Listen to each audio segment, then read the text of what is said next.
I don't know anything about this game, but based on the title, I think you're not supposed to broadcast it. And welcome back to Legs Play. Hello, I'm Hardleg Joe, if you didn't know, joined as always by Twitch chat, and we're here on this very late Sunday evening playing Not for Broadcast, which is a very interesting game. I don't know a whole lot about it. I think I've seen the trailer once or twice. And the idea is basically you work in a production room at like a news studio or a TV studio, and it's your job to like cut between programs, cut to commercial, and they use that to tell a narrative with like a whole bunch of video files and stuff like that. It's pretty neat. It's an original concept. It's also a very serious game. I'm not sure if you can hear the serious music. Maybe it gets funnier. Maybe it's like up its own ass and we won't be able to take it seriously. Maybe it'll be really good. Who knows? Hard to say. But either way, there's a potential that this will be an extremely serious game, a very thought-provoking intellectual experience. Which, I mean, I'm up for that and everything. But I should warn you, when I started this game up, they're like, you know, there is some sensitive materials in here. There are some concepts that some people might not find very enjoyable. I'm pretty sure you can find a list of them online if you want to look it up. They're like, it does contain spoilers. But you know, if you're sensitive to, I don't know, like war stories or self-harm or who knows. I think someone mentioned they looked it up in chat and there was pixelated nudity. So if you don't like pixelated nudity, watch out. Otherwise, I think we're just going to jump in here. And, oh, I forgot if I mentioned this. I'm playing this thanks to a Patreon request of Uber Super Sloth, who is a, you know, patron, long-standing guy, been here for a while. Always makes me play, like, political-style games. He had me play Democracy. I think that's up there somewhere on the Legs Play channel. But yeah, let's try this. Jumping in. Ooh, additional content. But I must go through the campaign first. So let's try this. Enter game name. We're just gonna call this Hardleg 1. See how this works. Ooh, story mode. Experience the story without the stress. The non-broadcast mechanics are off. Viewers are very forgiving. Intern. Non-broadcast mechanics are less demanding. Broadcaster, showrunner. Okay, there's difficulties. We'll just go with the recommended experience. I'll play this like a game. I won't just watch the movie. That's all coming up on tonight's National Nightly News. Bah! Jimmy Kimmel Live!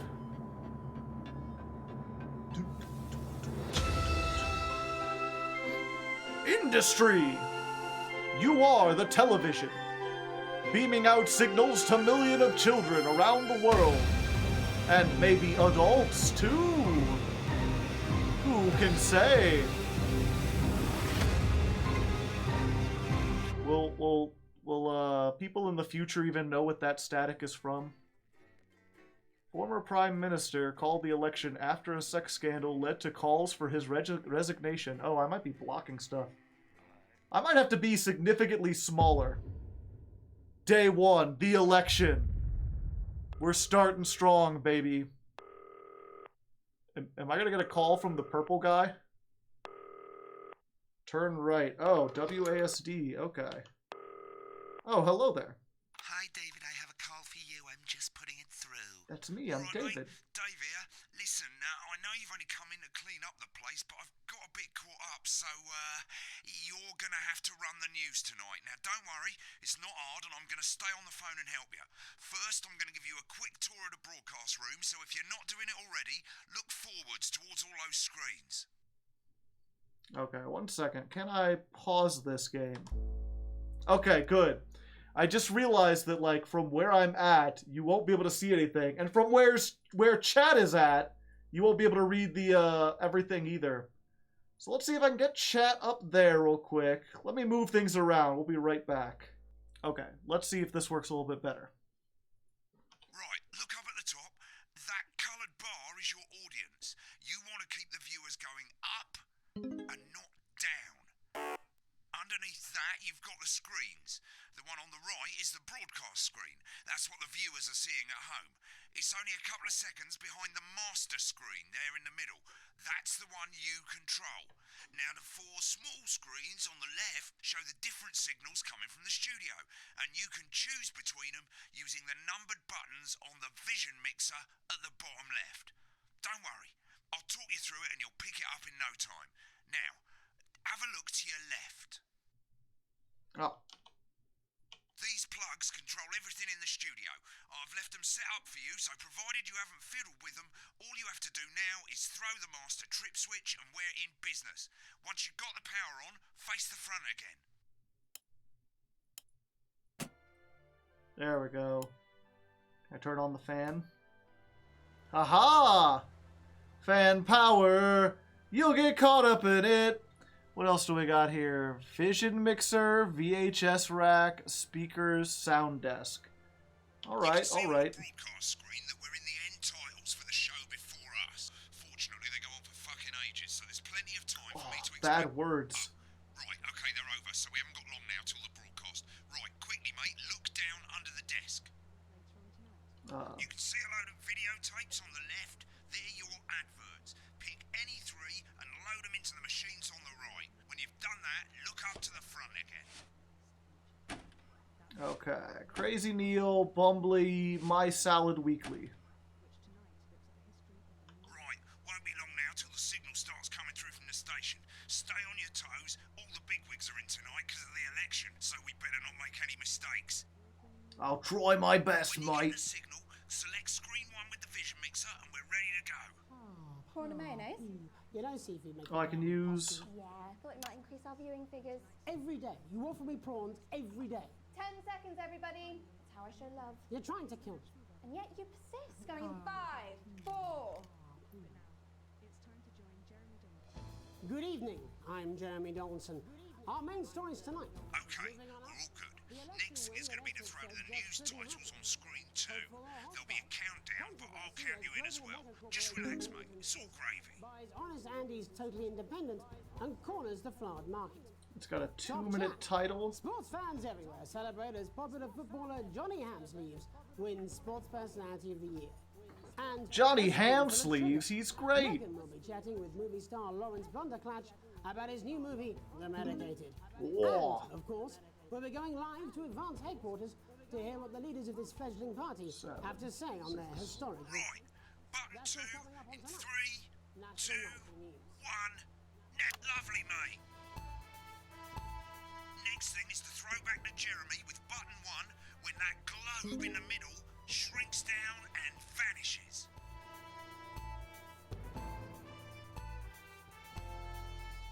Dang, he's getting all sorts of treatment over there. I'm not sure if you could see over the... Let's try this. I don't know what these wiggles are doing over here. There's so much on screen. Here it comes. Switch to screen 1. Lovely, mate. But first, the votes are in and it's a decisive win for Advance. We often get a bit of interference around this time, mate. Keep your eye on the machine at the bottom right. Use that slider that's flashing, or your scroll wheel to move the wave up and down, keeping the green bit in the white bit. But critics have accused him of a severe lack of actual policies and of being deliberately vague. The opposition parties have all conceded defeat to Advance's Little overwhelming interference, mandate, alright. yet to appear Yeah, there's like nowhere I could put you, chat, where you're not covering something It's going important. well. All you got to do now is play the advert at the end of the segment. Make sure you don't play it too early or we'll all get fired. Now the clock at the top is counting you down to the advert. When it reaches 0, press one of the 3 play ad buttons over there at the bottom right. I normally play the first one at the first break and so on, but you can play them in any order you want. I'll count you into it as well, but keep your eye on the clock. to hear the co-leader's acceptance speech. And 3, 2, 1, advert. 1 minute back, everybody. Jeremy, I need you to fill after the ads. What? Why? Wanker Snatch is running late. Welcome to Crazy Neils. Personally, I wouldn't try to confuse him with any big words. That's the same policy we use with you. I thought that was our little secret. It's all right, he doesn't remember anything I tell him. I'm deeply uncomfortable with your burgeoning friendship. I will say, this is a very engaging game, but trying to keep track of all this, plus you, chat. Great, mate, but this is where it starts getting a bit trickier. This next sequence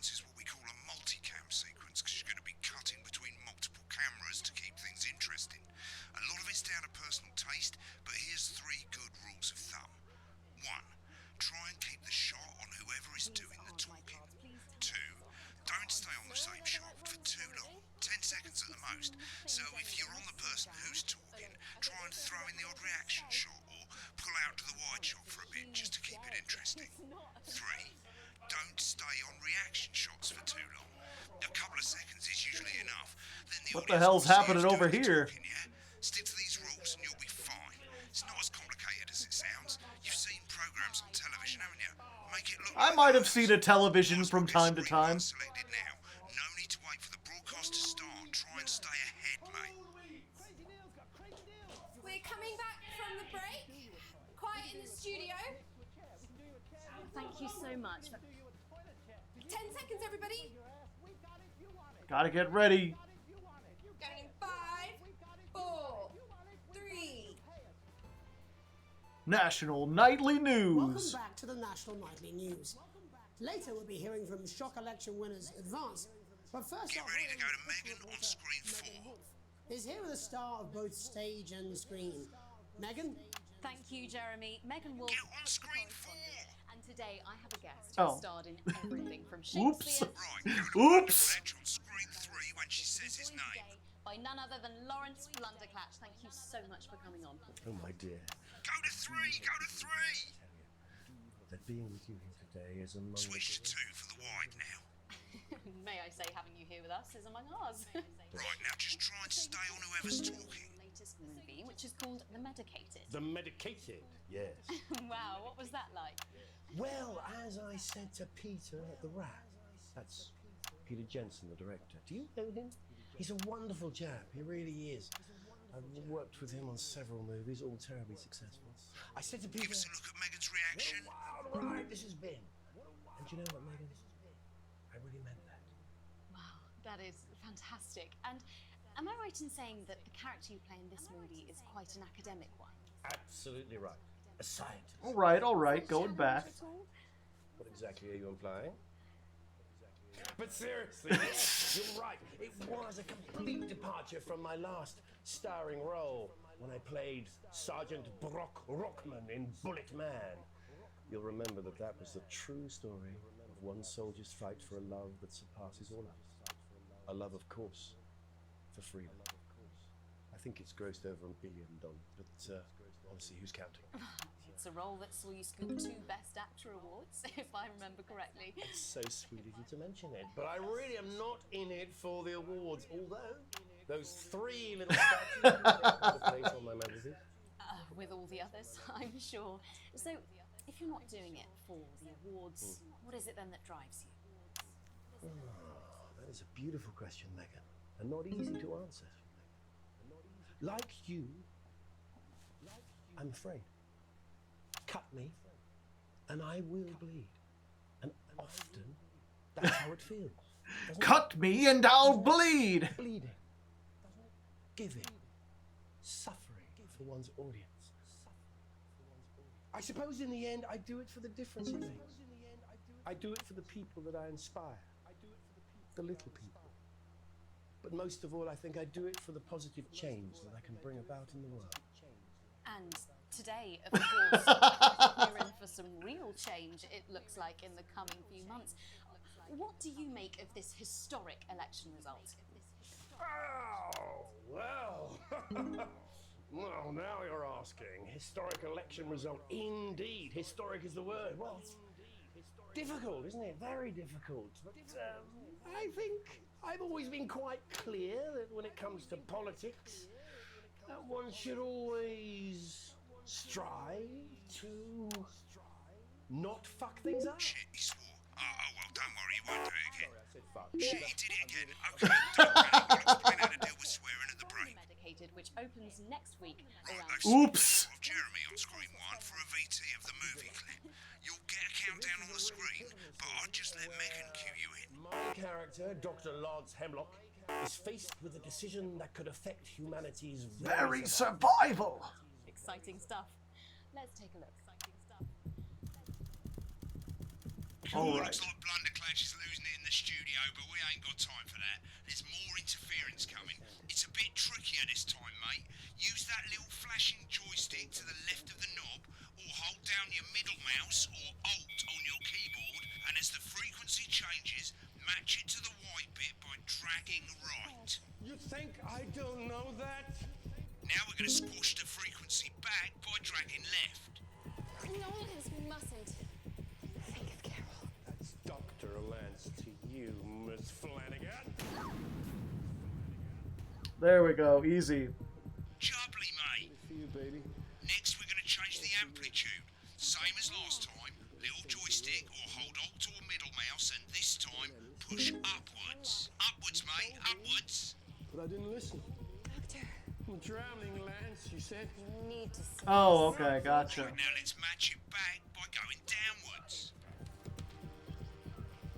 I feel like this part isn't part of actual Virus. The sterility.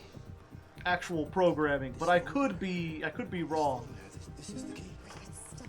Bloody perfect, mate. Oh, I kind of missed it. We have to ask ourselves. All right, all right. At the end of the clip, you'll want to play another ad. Remember to use the clock at the top to count you in.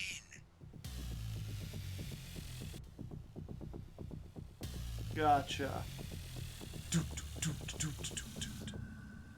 The Medicated, coming to Christmas this fall. Right, I guess I better explain how to deal with bleeping out swear words. As you probably notice, the broadcast screen, here, is about 2 seconds behind the master screen, here. When someone says a naughty word, the bleep button lights up, like this. 2 seconds later, you'll hear that swear word going out on the broadcast, and you need to hold down the bleep button or the spacebar on your keyboard for as long as the swear word lasts. Oh, It jeez. can take a bit of practice getting used to hearing 2 things at once. Just stay calm and you'll get it.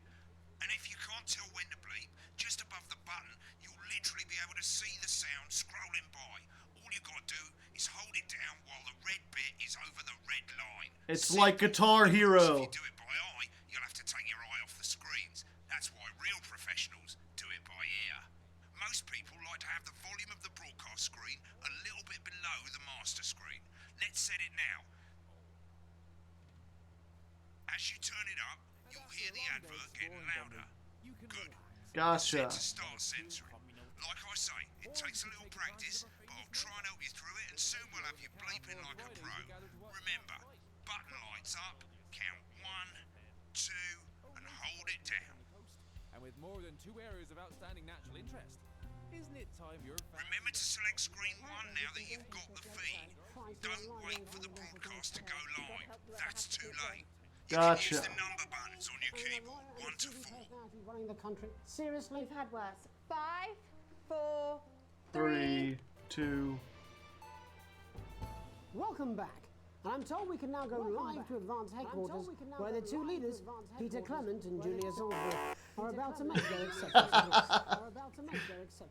Cut to the outside broadcast. Oh All shit, for it, he's Pat. pissed. Get ready to bleep. Well, thank you all for coming, and, well, where do I start? Well, what a day. They said we couldn't do They it. certainly did. They used every dirty, low-down, lying southern bastard trick they had against us. But you, the people, Nice. you saw right through. I think I got it. I'm sorry about the language there.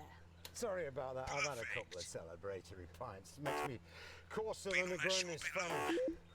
Memorably put. No, you totally Let's missed be that. honest, who can blame Peter for celebrating?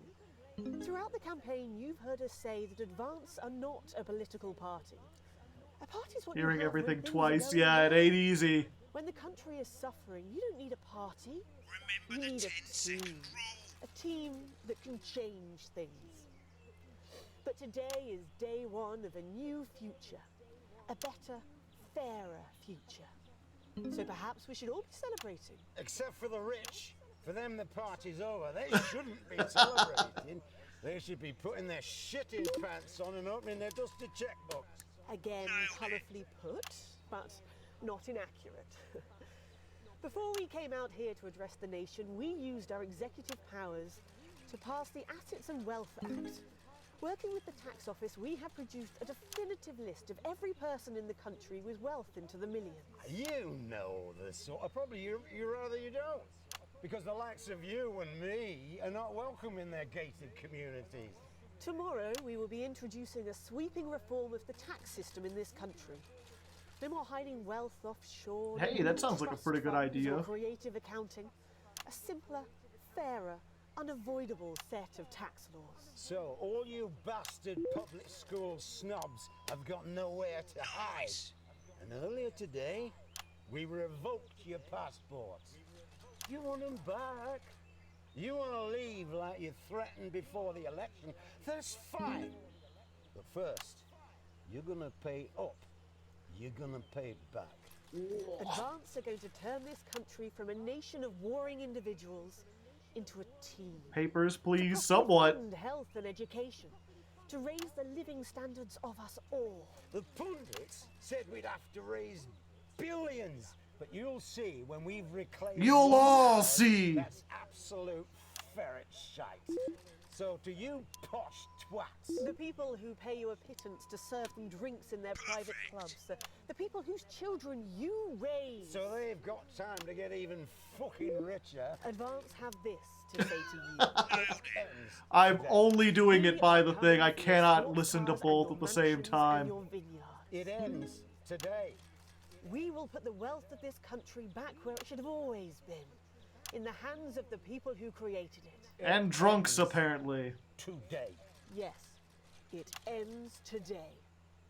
And tomorrow, we'll start making it fair again. Just like we promised we would. And until then, ladies and gents, I suggest we all get pissed. I can't argue with that. Thank you for your time. Well, an interesting acceptance speech there from the leaders of Advance. And our apologies for the fruity language. Hopefully we got that bleeped out from the screen. If not, someone's going to be in trouble. So, as the country braces itself for new government, that's all from us this evening at the National Nightly News. We'll be back tomorrow with full coverage of the first day under Advance. I'm Jeremy Donaldson. Have a peaceful night. Right, looks like you've got it now. Thanks for all the help, mate. I've We got got to it. go. There we go. Probably won't be coming back. Job's yours, mate. Good luck. Old boring politics then? Is this some weird fever dream? Am I dying now or something? You should be so lucky. I'll see you tomorrow night. Not coming for a drink? No, got a date. Lucky you. Try not to get murdered. Broadcast complete. Challenge room unlocked. All right. When the program's finished, you'll get a broadcast report. It's 3 pages. This first page shows you how well the broadcast went. Each sequence and an overall grade. Remember, grades mean bonuses, and they keep the boss happy. If you want to know more about how it went, select more info. If not, select continue to move to the next page.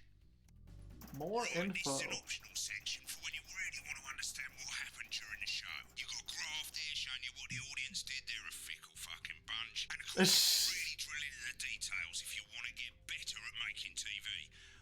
I aced it. I guess I did ace it. What's E rating? That feels like it's pretty poor. It's like below F, right? I got a C overall though, so we're good.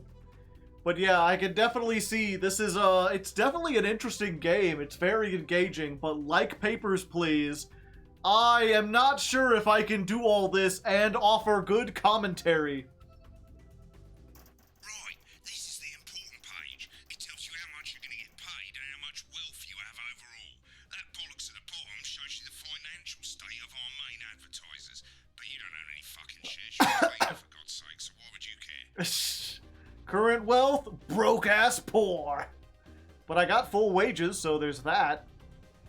This is the last page and it tells you the state of the world, tells you how well the government's doing, and down the bottom there, this one's important, tells you what Channel 1 currently thinks of you.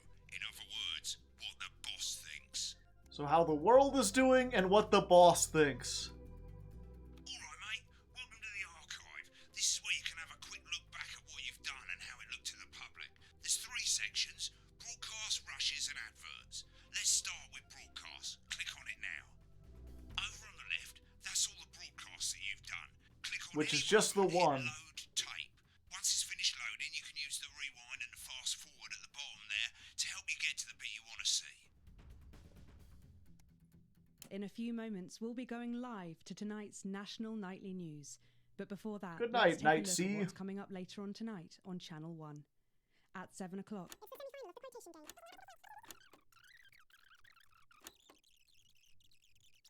CEO's global mega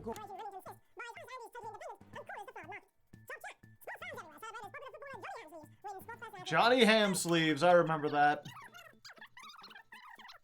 Okay, I don't think I need to watch this back. We just saw it. Okay. Right, click on rushes and let's have a look at those. What are the rushes? This is the rushes room. It's pretty simple. The 4 screens you can see, they're going to show you the 4 signals you got from the studio during the actual broadcast. Difference is you can mute any combination of them, so you can have a listen to the stuff you weren't allowed to show. Select the broadcast. Oh, okay. And when you're done listening to the backstage sequence, hit back. Loading. Prawn and mayonnaise? You know, seafood makes me come out and pause. So if you want to watch like the other stuff where they're Every talking, day. You offer me prawns every day. I think we're already going to be like enough listening to stuff that we don't necessarily need to do that. And then we can watch the ads if we want to. Way too much information. It's very in-depth. It seems like there's a lot here if you really wanted to dive into it. An unexpected form! Huh? You arrive home to find a post on the mat, most being nothing more than junk mail. One letter catches your eye. The team wants to know you! You open it up. The form is the new advanced government asking for information on all citizens. First page is already filled out. Your name, your spouse, your children. I am Alex Winston. My spouse is Sam Winston. Charles and Susie. At least I got the basics right. The rest of the questions are left for you to be complete. They appear to be mandatory. Upon starting a new job, you would be friendly and to introduce yourself, be productive, ease yourself in. Ease myself in, you know? Colleague in a different department has confided in you that they've been taking home confidential information. Now a file of my own importance has gone missing. Would you, report the violation? Why would they be taking home confidential information? What are you doing that for? The entire department was fired for consistent underperformance. Your boss has put in place new targets that are significantly higher than the previous ones. Leave work on time, stay date to make sure you hit the deadline. Leave work early and head home to see... I'd leave work on time. I ain't staying late. The annual company barbecue, and you and your family have been invited. I'm washing your hair that day. Go if you're free, but wouldn't mind missing it. I've been practicing with coworkers and think I could win the talent competition. I do like to sing and play drums. I don't really like barbecue, though. You've had a long, successful career and are about to retire. In your speech, you list your achievements, give an honest review of your pros and cons, focus on issues and challenges, refuse to attend. Yeah, talk about my good memories and everything. Wow, there's a lot of forms here. In your spare time, you like to relax, attend political rallies, encourage and support your children, play with your local sports teams. I like to make models and stuff. Ideal holiday getaway. Tropical island, theme park, somewhere unfamiliar, natural beauty. I like to explore. Try that. It is most important that the government keeps people safe, free, happy, or equal. A difficult question. If you could only pick one, I would be like, why not all of them? I think happy is probably the best, right? Because people are usually happy when they're safe, free, and equal. Like, if people are unequal and unsafe, they're not going to be happy. So by prioritizing this one, you ensure that the other ones get hit. Thank you for your consideration.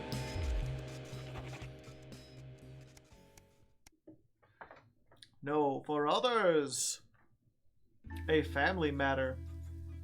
It's late. Sam and the kids have gone to bed.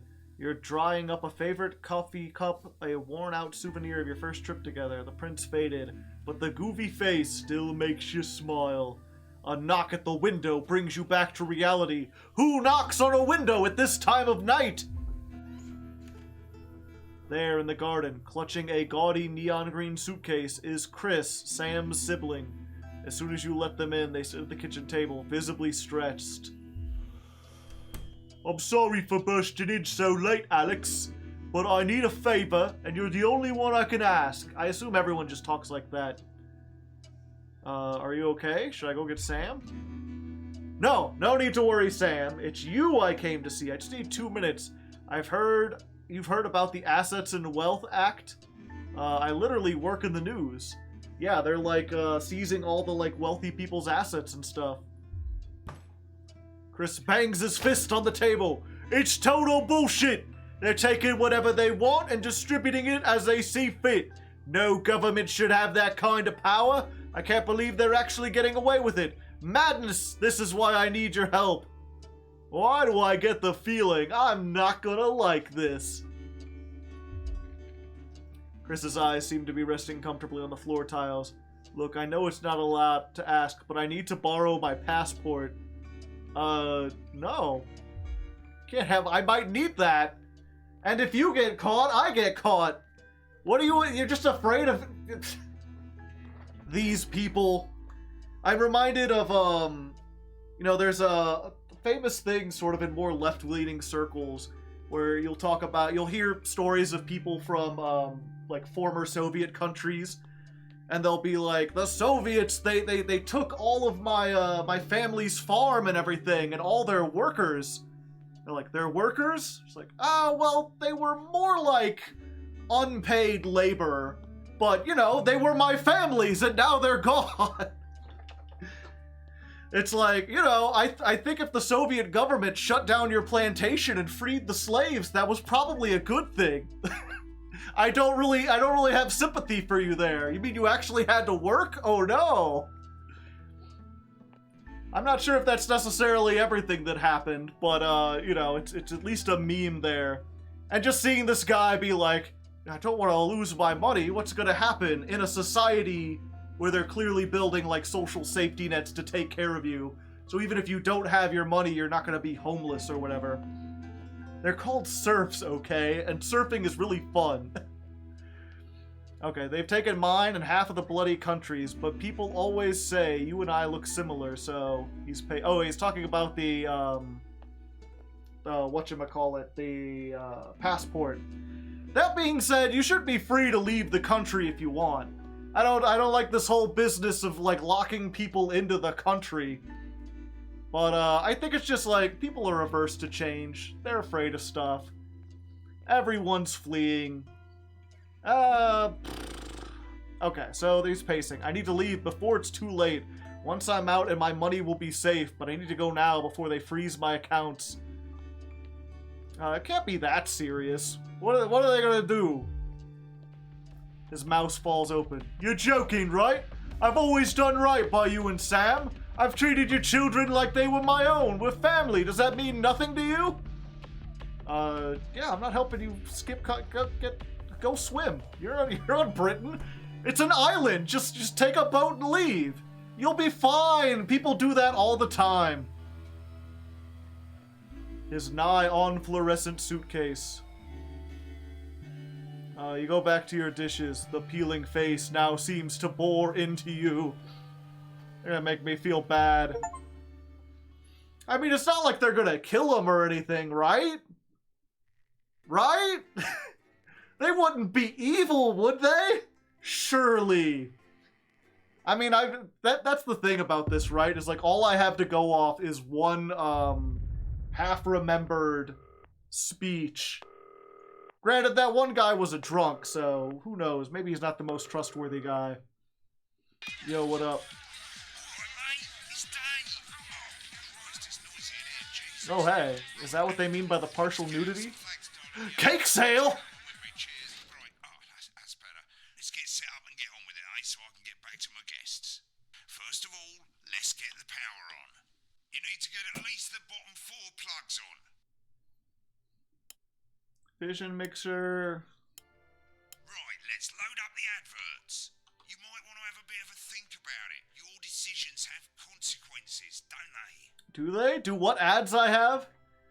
Should we play this one? Is the toy safe? Must-have toy for your child. Ribman Civets. Advanced Go-Getters. The Teen Team. An elegant new skin cream with porky little twist. Alan James coming to soon. Sure. It's weird that I, as like the studio head, get to decide what advertisements get played. I feel like that wouldn't be within my hands. Oh, he's dead. Crazy Neil's Festive Yuletide Ornament Spectacular. Sounds good. Skin cream? Sure. The toy seems dangerous. I'm risk-averse. Right, you can see they finally got the old headline system up and working again, and the Vision Mixer's already in headline mode, because headlines always come at the start. It's really simple, mate.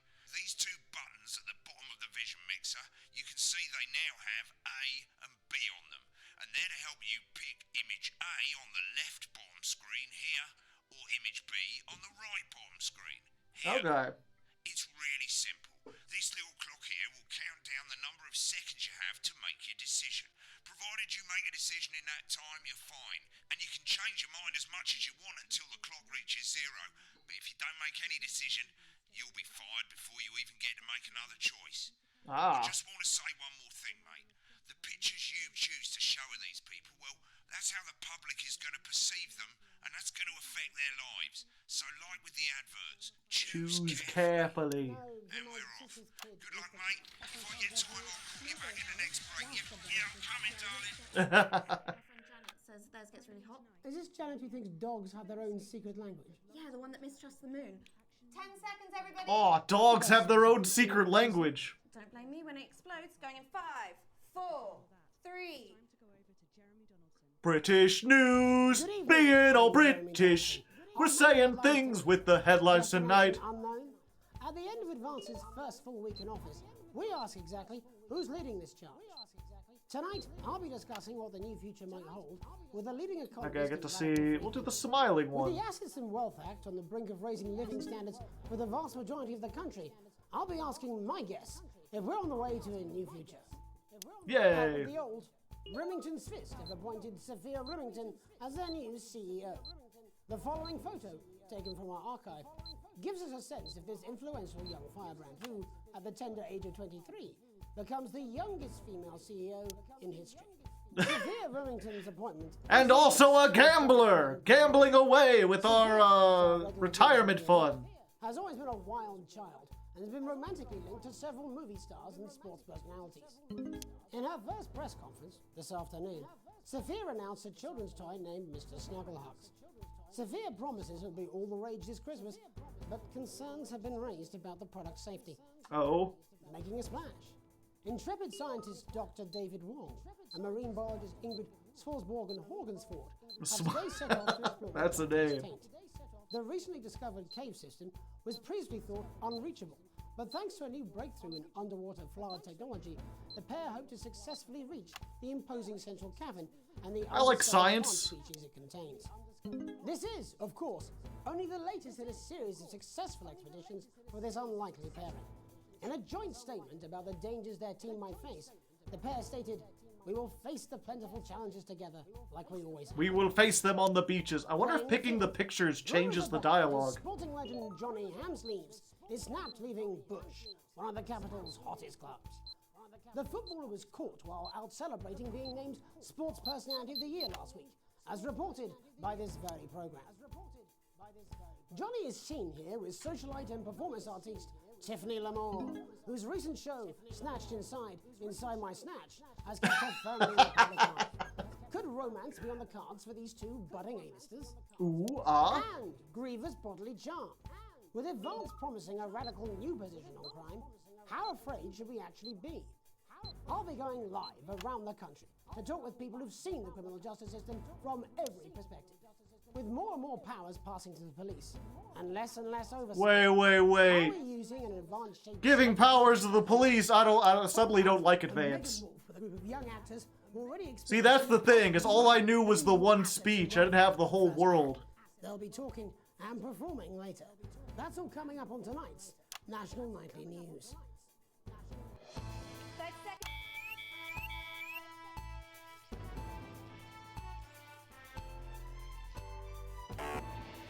Oh, okay. I got the interference. I forgot interference was a thing. We're good. We're good. Okay.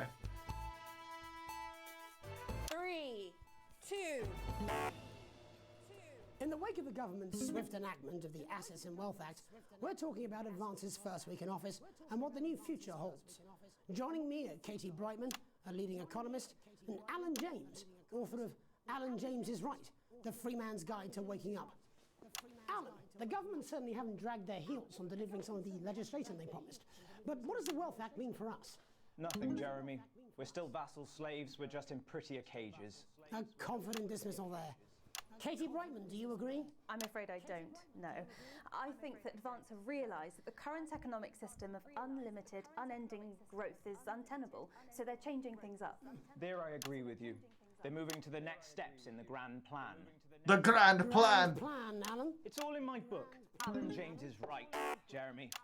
We're to become the great herd, ignorant, sterile, and short-lived. That's what they want. Or perhaps Advance have just realised that if we carry on the way we are, we will destroy ourselves and this planet in a mad orgy of consumption, if you'll excuse the colourful metaphor. Yes, orgy is the right word. Only it'll be the overlords having an orgy on our poor broken backs. It's all in my book. Alan James is... Shamelessly self-promoting? Katie, how do you think the rest of the world will respond to this new approach? I think they're watching carefully. Advance are the most disruptive threat that the world powers have faced. They took his book. Yes, Katie's right. War is inevitable. Thank you, but that isn't... And this will not be a war like we've ever seen before. We're talking millions of deaths. We're talking high-tech weapons that can level entire cities. We're talking... Out of the wrong orifices? Mock me all you like, Jeremy, but when they murder your parents and they poison your food and they take you away to their camps for hypno-brainwashing, we'll be laughing then. Oh, the sissy hypno. Sell books, Alan, but you know, I've read about what's this. going to happen in a democracy. Democracy is dead. Yes, Advance are radical, and change is always frightening, but the truth is that the Wealth and Assets Act has made more than 90% of the population wealthier and is on target to produce a permanent end to poverty. Bollocks! What this young lady doesn't understand, Jeremy, is that these are the same people. Maybe they've rebranded, but it's all a little circus act to keep us from seeing the tyrant behind the curtain. That's where you're wrong, Alan. For a start, they've mobilised the youth vote like we've never seen before. You say mobilise, I call it grooming. The grooming of an entire generation to walk happily into eternal bondage. They're like psychic paedophiles. But based on the facts, Katie, what are your predictions? The Assets and Wealth Act is only the first step. Advance now have a historic budgetary surplus, and as well as properly funding our public services, they're already funneling unprecedented amounts into scientific research and the arts. Or, as I call them in my book, Frankenstein and opiates. Like opiates, see? Can we get back to the issue at hand, please, Alan? This is the issue. It's all coming from the water, the chemicals. They're pumping it full of belief juice. Don't get me wrong. I want to see these Belief changes juice. sustainable. If Advance lose their power after spending half of our GDP on dismantling infrastructure, that could be catastrophic. The catastrophe is that they're succeeding. They've got us sat here talking about their puppet show. All right, we're running out of time. Quickly, Alan, what does the future look like to you? A bleak space where we've all been figuratively sodomized into submission. Of course. Katie? We might be on the eve of a brave new world. God knows we need some change, but we need to be cautious. Let's walk forwards with our eyes open. Two very different visions of the future there. Alan James, Katie Brightman, thank you for joining me. When we come back, I'll be investigating law and order before Megan meets some beneficiaries of the Assets and Wealth Act. That's all coming up tonight on the National Nightly News. 1 minute back. You know, I think they might do some good. I hope so too, Jeremy. How much are you being paid by them, then? Shut the fuck up, Alan. I've never heard so much shit. Oh shit, this is his book. Well, we'll see. I didn't even realize. I can explain it to you. I put an advertisement for his book right here. Well, I don't know what she meant by that. It's weird how he's like, how much are they paying you? And he's the one paying them. How's it going? Actually, fuck it, I don't care. I hate the fucking news. Oh, bloody hell, I love this tune, though. All right, mate, see you later. Bye. You know she is. I've said a bit of word in, that's all I can do. 10 seconds, everybody. Alan James is right. 4, 3. Welcome back. In our second Is that segment, H. Bomber we're going to guy? be taking a deep dive into the state of law and order in our country. Advance have already tasked what they are calling a solutions team to move this serious social problem to the top of the list. Tonight, we go behind the headlines to meet the people who live with the criminal justice system every day of their lives. First up, we have Gregory Judge, a lawyer who sees the problems close up on the front line. Can you hear me, Gregory? Yes, I've got you, Jeremy. Thanks for having me. What's it like on the front line of the hard face of the cold hand of justice? Well, as you can imagine, Jeremy, we are massively understaffed in this country. We're working every hour we can just to try and cope with the caseloads on our desks. Which must affect the quality of support you can offer. Well, we can barely keep up with demand, Jeremy. Question mark? Enough being done at a systemic level to relieve the problem. We need more support from ministers. What are you doing? We need change at a structural level, I'm Jeremy. leaving, Greg. Not a good time, darling. It never is it? I'll be at my mother's. Just hang on. No, the problem isn't a local one, Jeremy. It's nationwide. Just give me 5 minutes. I'm talking to Jeremy Donaldson. Oh, have you mentioned your affairs? No. Well, the... cut to commercial! The Justice Department that we should be concerned about. Hello, Mr. Donaldson. Hello, Mrs. Judge. There we go. We need legislation to relieve the pressure on our public Sorry servants. to interrupt the news, Mr. Donaldson. Can I have a moment to tell my husband I'm leaving him? Yes, I totally understand. Quite the picture of a burdened legal sector there. Gregory Judge, thank you for joining us. Police Chief Constable Bob Peel, a man with a very different perspective on our nation's crime. Do you think there's a problem with the system, Bob? I'm sure we all do, Jeremy. I'm sure we all long for a return to the days when you could safely walk the streets of your community at night, looking in through windows and generally enjoying your neighbours without the risk of being terrorised by some thug with a knife. Or kosh. So you feel the streets simply aren't safe anymore? Where have we gone wrong, Bob? Well, that's not a simple question, Jeremy, but I think it all comes down to moral decay. We've diluted our culture. And Yep, they're like, it would be easy enough just to go camera 1, camera 2. But having to mix this while I'm doing it is very hard. Foreigners, gays and gypsies mainly. It's all in the Bible. Look, Leviticus clearly states that... Oh, bugger, hang on a moment. Jeremy, your bloody gimps escaped. Delia? Delia, could you give me a little help, please? As I was saying, Jesus didn't like immigrants much, did he? And just to be clear, you think it's the immigrants who are responsible for the moral decay? Absolutely, Jeremy. Back in your box, Clive. Back in your box. Delia, I really could use a little help with this. I'm sorry, darling. I was spaying the badgers. Yes, I'm talking to Jeremy Donaldson. Clive, could you put him back in the box? Oh, Clive, you know it's Wednesday. You go back in your gimp space. And whose responsibility is it to make a change, Bob? Well, it is certainly not the responsibility of the decent, good, white people Darling, of this... where's the padlock? Oh, hold on just a moment. Oh, Clive, this simply won't do. Naughty, naughty, naughty boy. Clive, I am not having this again. Mummy's... The advertiser, yeah, the fans love it. As I was saying, Jeremy, moral decay. Crime is the responsibility of the criminal, no one else. Look, everyone has a sob story, but we don't all end up as barbarians, do we? Look, when our daughter Alice comes home with an A-, does she go on a killing spree? No, she takes 3 of her pills and hides under the stairs like a normal child. Thank you, Bob. Bob Peel there, really locking down the police's position on morality for us. In you are. Good boy. Look, I spoke to Mallory at the Bridge Club. Matter. Tony Dawson has recently been released from prison after serving 3 years for aggravated assault, burglary. Yeah, now, how's your IBS been? Due to tortures today, which is also, I believe, his birthday. Many happy returns, Tony. Cheers, Jez. Call me Titwank Tony. Everybody else does. No, I'm not going to be doing that. Can you tell us what it's like in prison, Tony? Titwank Tony. Prison's a mixed bag. Structure's quite nice, but it's a constant battle against institutionalization, as you can imagine. And obviously, titwanks are quite hard to come by. I'm picking up that you're not alone there, Tony. I've got. Yeah, sorry, my friends are throwing me a surprise party.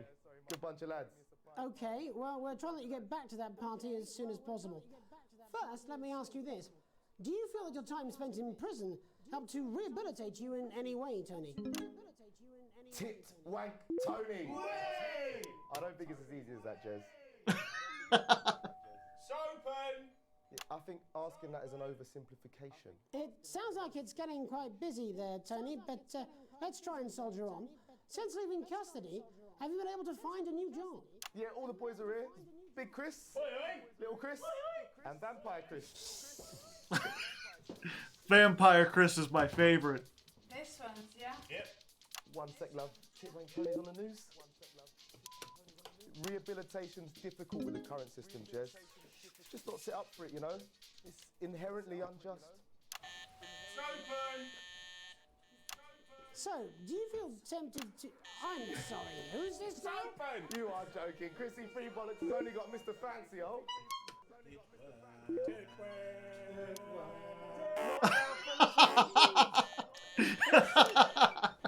It seems like we've caught you at a bad time. The little boy? Oh, I can't really hear you, mate. It's getting a bit busy here. Jesus. Yes, we seem to be losing the signal here, Tony. Fucking way, let's believe that! Well, we're just trying to get that signal back. I think we... Yes, Tony? Tony, I mean, you were literally away for 2 seconds. How has this happened, Tony? Can you hear me? Well, we seem to have lost our train of thought there a little. Hopefully you, the viewer at home, have managed to glean a broader understanding of the serious and complex issues around. Live with some plucky young thespians. Don't go away. We'll be back after these messages.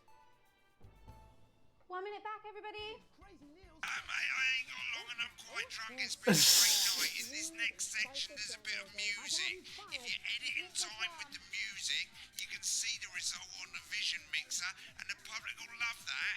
Don't worry if you don't, though. You won't get punished for it or nothing. Just try and stay in the groove. Also, one last tip. When the music starts, turn down the broadcast volume. Right, enjoy the music bit. God, I love music. God, I'm so pissed. I think I might go and throw up in a bit. Looks alright, I've got this. I'm sure he's on his way. Come on, it's welcome back. How hard can it be? This is on you. 10 seconds, everybody. Where's the guy at? Open on Megan. Camera 2. Going in 5, 4, Oh, okay. 3.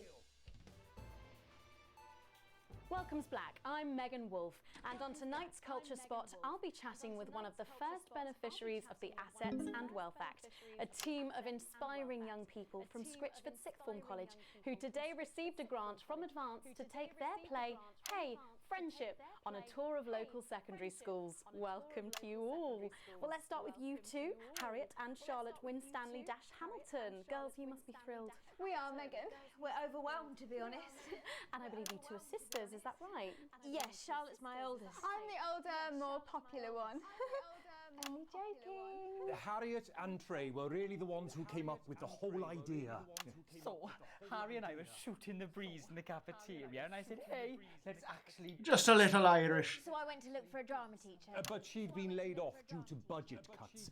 Fortunately, I directed a pantomime when I was at university, so I knew the ropes, as it were. Oh, right, yes, but you're the maths teacher, aren't you? Yes, that's me, Jeff Algebra, maths teacher. Maths is really important. Oh, thanks, Steve. Maths is really important. Yeah, thanks, Steve. As is theatre. It's one of the oldest art forms in history, Aristotle. I just think that when we travel around all these problem schools and the poor kids see us, they say, hey, I really want to be like those attractive kids. And that's a very beautiful and powerful thing. We touch our audiences, and they touch us right back. I suppose with a surname like Algebra, there was really only one choice of career for me. My wife, Angela, and I, we often laugh. Angela Algebra. Angela Algebra. Yes. We just want to bring a bit of song and joy into people's lives. And teach people about the difficult issues. The issues in the play are what really matter. And I think you're going to be showing us an extract from this play, aren't you? That's right. To put into context, I play a young first year who's having some troubles at school. Her character doesn't actually have a name, yeah, because in a way she's like everyone. It's like a metaphor. Maybe she's you at home, or like maybe she's you, Megan. Maths is really important. Yeah, thanks, Steve. Put it in, coach. Yes, thanks, Steve. Right, well, I'm going to have a little chat with your teacher while you run off and get ready. I can't wait to see it. That's it, that way.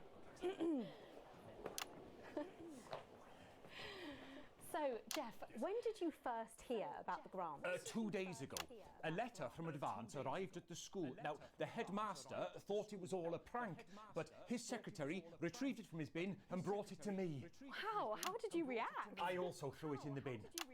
But then Harriet and Trey rescued it, and they rang the number at the bottom of the page, and next thing you know, we're on tour. Wow.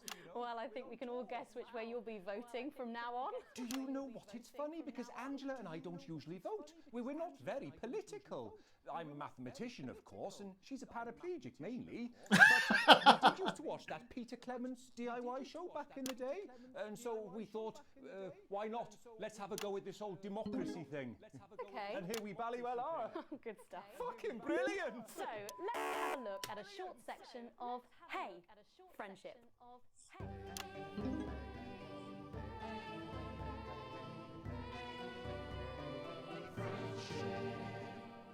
Dear Diary, I'm not sure I can take another day at this school. Another day of tears. Tears. Another day of fears.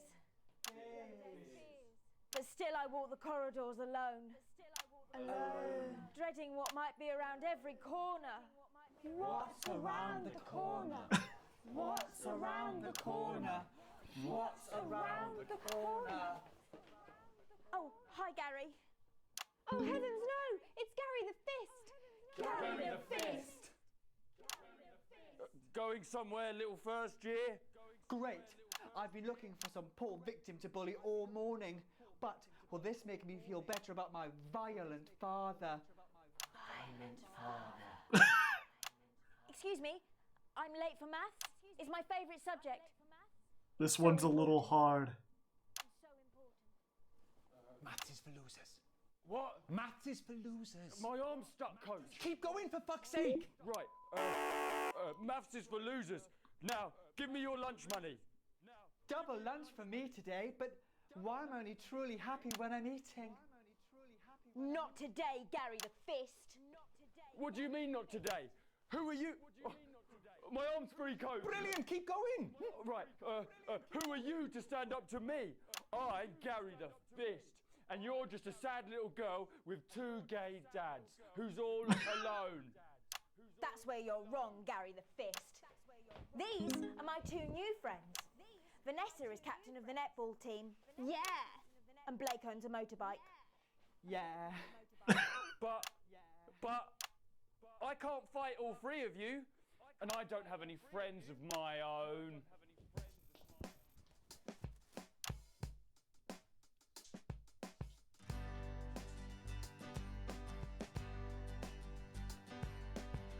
Take a look at me. Take a little look at my face. I could be you. She could be you. And you could be me. Or you could be me. Wow, he sings pretty good. I can be cheeky. 1, 2, 3, 4. 1, 2, 3, 4. 1, 2, 3, 4. 1, 2. So stop now, make a different choice.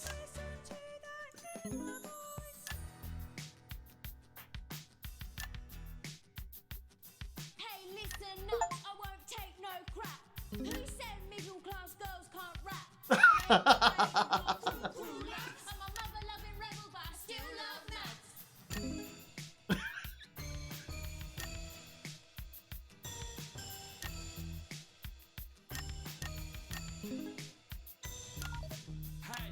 kids, I'm Gary the Fist. People think folks like me probably shouldn't exist, but that's just prejudice, and I'd do better if you knew the way that I became Gary the Fist.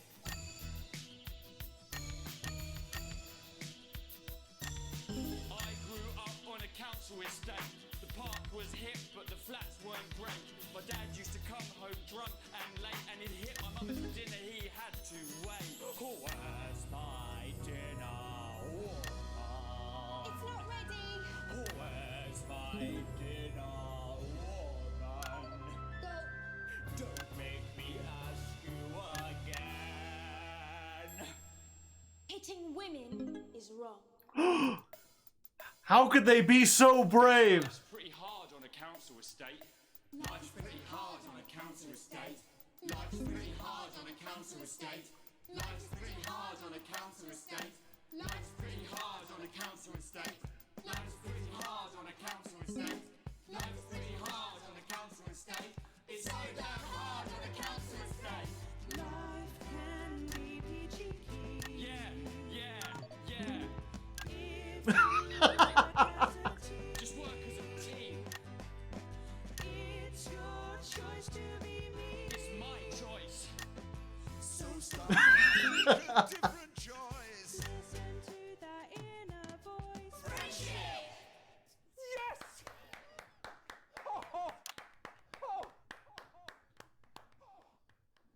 Well, thankfully that's all we have time for tonight on the news. Thankfully. Tomorrow night, for all the headlines from across the country. My name's Jeremy Donaldson. Have a peaceful night. And we're out. I can see why they had a content warning here. They didn't tell me there would be white middle class girls rapping about domestic abuse. 14-inch cock, but doesn't make it so. I have a similar belief about an adequate paycheck. Oh, someone please get these twats out of my studio. Broadcast complete, telethon. Segment A+. My beat was great.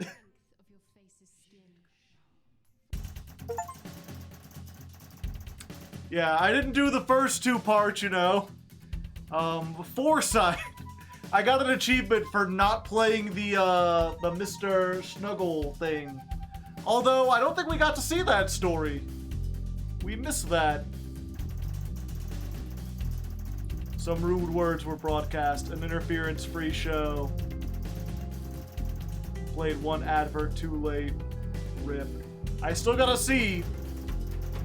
And I got full wages. So, you know. We're good. We're good. The government's looking down. The company doesn't like me very much, but I'm having fun. And that's the important part, right, chat? Okay. The country's most trusted and news anchor. He is.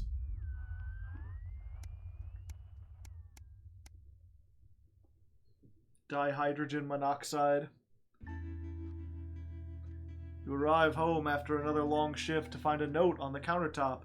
You recognize Sam's hurried scrawl. Chris has been evicted for not paying rent. You know where this is headed. Sam's gone to pick up Chris's stuff. Don't wait up, underlined twice. So this is your fault now? You sulkily press play on a cheap horror movie that you were going to watch together. It used to be absolutely terrifying to you as a kid, but now it makes you laugh. But it's not the same without Sam! That's just one of those things where it's like, wait. So this government is taking all the money from rich people, but landlords and rent still exist? I am very confused just about the politics of this advanced company. Like, you would think that if they were, you know, taking everyone's money, they would also take the landlords. They would seize their property and allow whoever to live there. Did you just start playing this? I started playing it about an hour and a half ago. They're just poor enough to skirt by on the line. Just as you get to the good bit, the part where Candy decides to investigate alone, your 14-year-old son interrupts you. He wants to go to a friend's house. He looks at you the way only a child can, pleading but defiant. Sure, as long as you're home. I trust you. You doze in front of the movie, waiting up for his return. You start awake to the sound of TV static. It's gone midnight and there's... Oh, I gotta read this in a British accent. It's gone midnight and no sign of Charlie or Sam. It's a school night and he promised... Yeah, I mean, he said he would be. Let's go see. Let's go check on him. You find your son, who miraculously notices the time pass when he sees you. He may think you were born yesterday, but at least he apologizes. That's something. You recognize the cheeky, mischievous grin. You can't help but let him off this time. Yeah, it's fine. We're all late from time to time. You understand? I gotta make sure you're safe and everything. Oh wow, it's like a month later. A tight Christmas. Giggity? You can't help but crack. But crack. A smile as you look around the table. The snow is settled on the grass outside. The kids are pulling a word I can't say on Twitch, while your elderly mother tries to keep her eyes open. She's dying. Dying on Christmas Day. You did always have a soft spot for Christmas. I'm in Dad's place. Hey.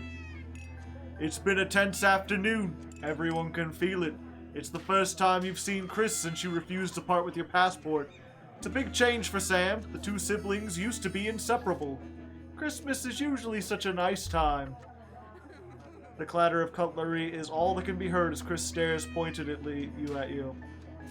Let's make a toast to the advanced government. Aren't they great? Merry Christmas, everyone. I'm glad we're all here. Chris doesn't move. Yeah, we're all here. No thanks to you. Come on, it's Christmas. Sam's right. Let's enjoy. What are you? You're here. What, did you want to be gone away from your family in another country? Come on. Chris turns away, taking his frustration on some cheap cut of roast chicken. Your daughter Susie seizes the opportunity to corner you. You know how you love me? You chuckle. I'm not gonna like this, am I? She rolls her eyes. You know, me and my friends are planning to go traveling this year? Well, I was hoping you'd help me with the money. She's interrupted by Chris, who makes a derisive snort. I wouldn't hold your breath, Suze, not known for his generosity. Ignoring Chris, I smile at my daughter. We'll see so many parts of the world and learn so much. Oh, I gotta do it. We'll see so many parts of the world and learn so many other cultures. You sigh and lower your voice. You know money's really tight now that Grandma's staying here, but we don't have that kind of money, Suze. But please, Harriet's parents are helping her. Oh, we'll find a way to make it work. I can eat ham sandwiches. Sam interrupts. Sorry, when were you going to consult me, or are you just going to carry on pretending? Oh, yeah. I haven't seen you, so I did forget you existed. You know you haven't seen the most attentive lately, but this rebuke seems harsh. She exhales and seems to brighten. But luckily for someone, I agree! This is a great opportunity, and I'm sure we can find the money somewhere. Sam isn't looking at you, though. Charlie excuses himself awkwardly. Have you had a nice birthday, Pat? Your mother chimes in. Merry Christmas. Day 60. It's now January. Ooh, a windfall. You're leafing through a pile of accumulated posts. Each new bill puts in your gut like a lead weight until a flash of blue makes you pause. Recognizing the teal advance logo, you tear it open. Dear Winston residents, thank you for sending us your passport for approval. Now we can confirm the receipt and validation for 2 new assets and wealth redemption scheme. They just call it a scheme.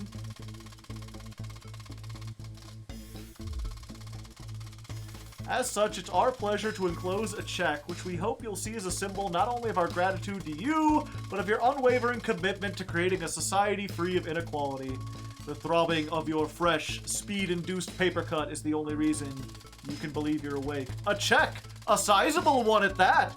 A British check with a little E at the end. Advance really are it's...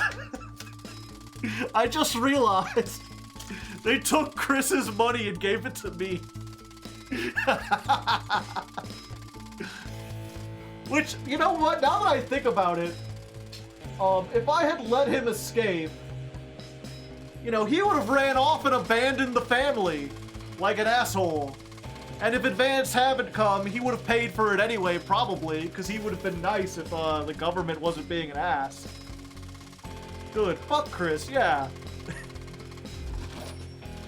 We will continue to strive for the betterment of this nation and its people. Together forward. Julia Salisbury and Peter Clement. The weight of your financial burden lessens. Yay. We can afford to take a vacation.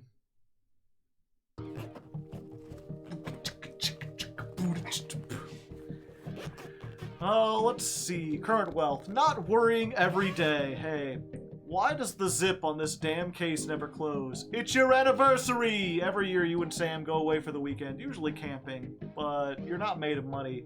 You've been looking forward to it for ages, finally getting some time alone where you could forget about the noise of life, the kids, the work, just a bit of romance, some peace and quiet. The answering machine is blinking. Good evening, Alex. This is Mr. Bozeman. I'm calling to inform you you'll be required to work this weekend. Some information has come to light concerning the rising tensions between our nation and foreign powers, and the National Nightly News team will be working around the clock to ensure we break the story first. Needless to say, I'll be expecting your attendance tomorrow morning, 8 a.m. sharp. Have a pleasant evening. What are you going to tell Sam? Brimming with excitement, kissing you, you grab the car keys from the dish and start to load your bags. Ignore the message you need this weekend.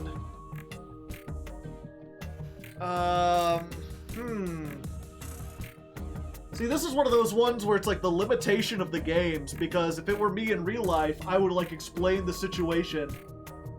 And also I would have more information about whether or not like, did we already like buy a bunch of stuff and get, I mean, we're already packing.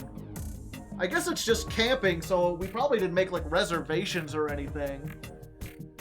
Unless we like prepared the kids to be gone for the weekend or something.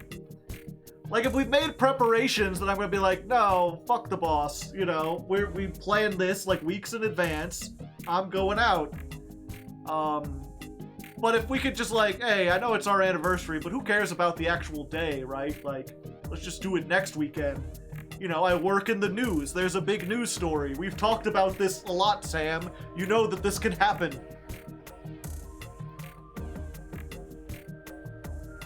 Yeah, I'm going to assume that Sam understands. I don't need a break. I agreed to work. I'm a working man. They're going to go. The voice makes you whip around and you nod simply. Of course you are. It's too much to be expected you to put your family first for once. God forbid. I don't know why I bother, Alex. I really don't. And when that, Sam's gone. See, that's I'd be like, you know, well, if it's that important to you, I'll absolutely go. Jeez. I didn't know. Wait, I don't even get to do the, like, big breaking news story? I guess in the grand scheme of things, it wasn't important.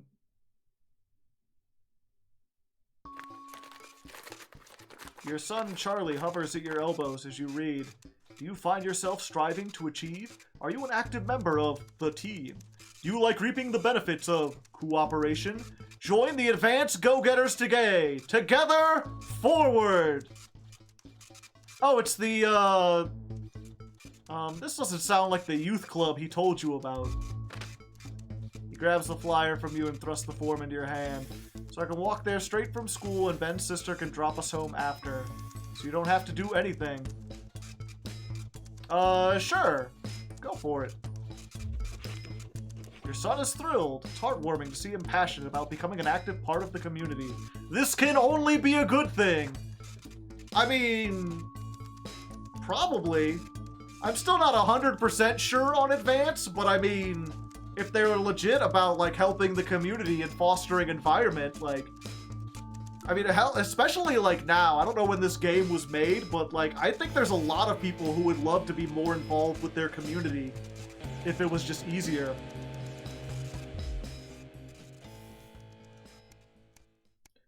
Day 101. A free ticket! Some guys at work gave them to me. They can't go. Sam stands in front of you brandishing 2 tickets. You see the title in bold letters. Alan James is right! In front of you! I'm really unsure. What do you think? Should we go? I mean, the guy is kind of a nut job. But... see, this is another thing where I'm like, do you want to go, Sam? If Sam wants to go, I'll go. I just hope this isn't like, you know, my son becomes big Advance believer and my wife becomes big, fucking Alan James truther. I mean, I'm not paying him. The tickets are already bought. I'm open to new things, and it's an excuse to get out of the house with the wife. We missed our weekend. We might as well go on an adventure. The show is entertaining, but much less funny than you thought. He's a powerful public speaker, and something about it sticks in your mind. Lying in bed that night, wide awake, long after Sam's breathing turns heavy, it hits you. It was the crowd. Not laughing, but roaring. I got an achievement. Middle of the road. Stay neutral. I didn't try to stay neutral. I just wanted to go on a date with my wife. That wasn't a political decision. They were free tickets. Day 110, a profitable partnership. After a particularly long day at work, you come home to find the post sorted into piles, as Sam has taken a doing recently. Most of it's the usual rubbish, but a letter with an increasingly familiar Advance logo. Urgent, respond immediately! Best get it over with. Is it another thing? Dear Winston, this letter is to inform you that the Advanced government has taken another step forward in our fight for equality by nationalizing the largest private corporations and redistributing their resources among the citizens of this great country. The Partnership Bonds program ensures that wealth created by the people is delivered to the people. Nice. Every household will become a partner in one of 3 carefully selected institutions chosen by Advance for consistent high performance and financial security. Please note all returns are based on public opinion and cannot be guaranteed. Oh, that's really neat. So I get to become, like, basically a stockholder in a publicly traded corporation and help run it. Nice. They seize the means of production. So, EOB, Eye of the Beholder Incorporated, whether it's cosmetics, clothing, or culture, we see the beauty in our customers. Neil's Limited Deals. It's only a steal from Crazy Neil. Pleasure Corp. Our business is your pleasure. From sport to travel, or even just some you time. You can't say pleasure without leisure. Wow, none of these are all that great. I don't particularly care about cosmetics or clothing. Neil's Deal. I don't even know what Neil's does. Pleasure Corp seems like the most interesting one, but it also is like, you know, if we're getting a society where a lot of the like top levels are losing their wealth, then like having a whole bunch of like having a luxury corporation doesn't seem like a great idea. Because like the people aren't going to be buying yachts and shit, you know? Neil's Deals and everything. You know what? Let's go ahead. We'll take advantage of the fact that this is a stream and do a little poll for the 30 people that are here. Chat, you can decide what corp do I partner? Do we do Eye of the Beholder, Neil, or Pleasure Corp? We'll set this to just 2 minutes. Neil's Limited Deals. Let's go. Thank you for making your selection. Please return this form using the envelope provided. We will receive report from your partnership in 3 to 6 working months. Seems Advance can't defeat the quagmire of government bureaucracy. The future of this nation is in partnership. Together forward! Just how much influence could you have? Hopefully a bit. It would be nice to help run Neil's. Maybe I'll get to meet Neil himself. Day 153 of asking for Max C to be banned.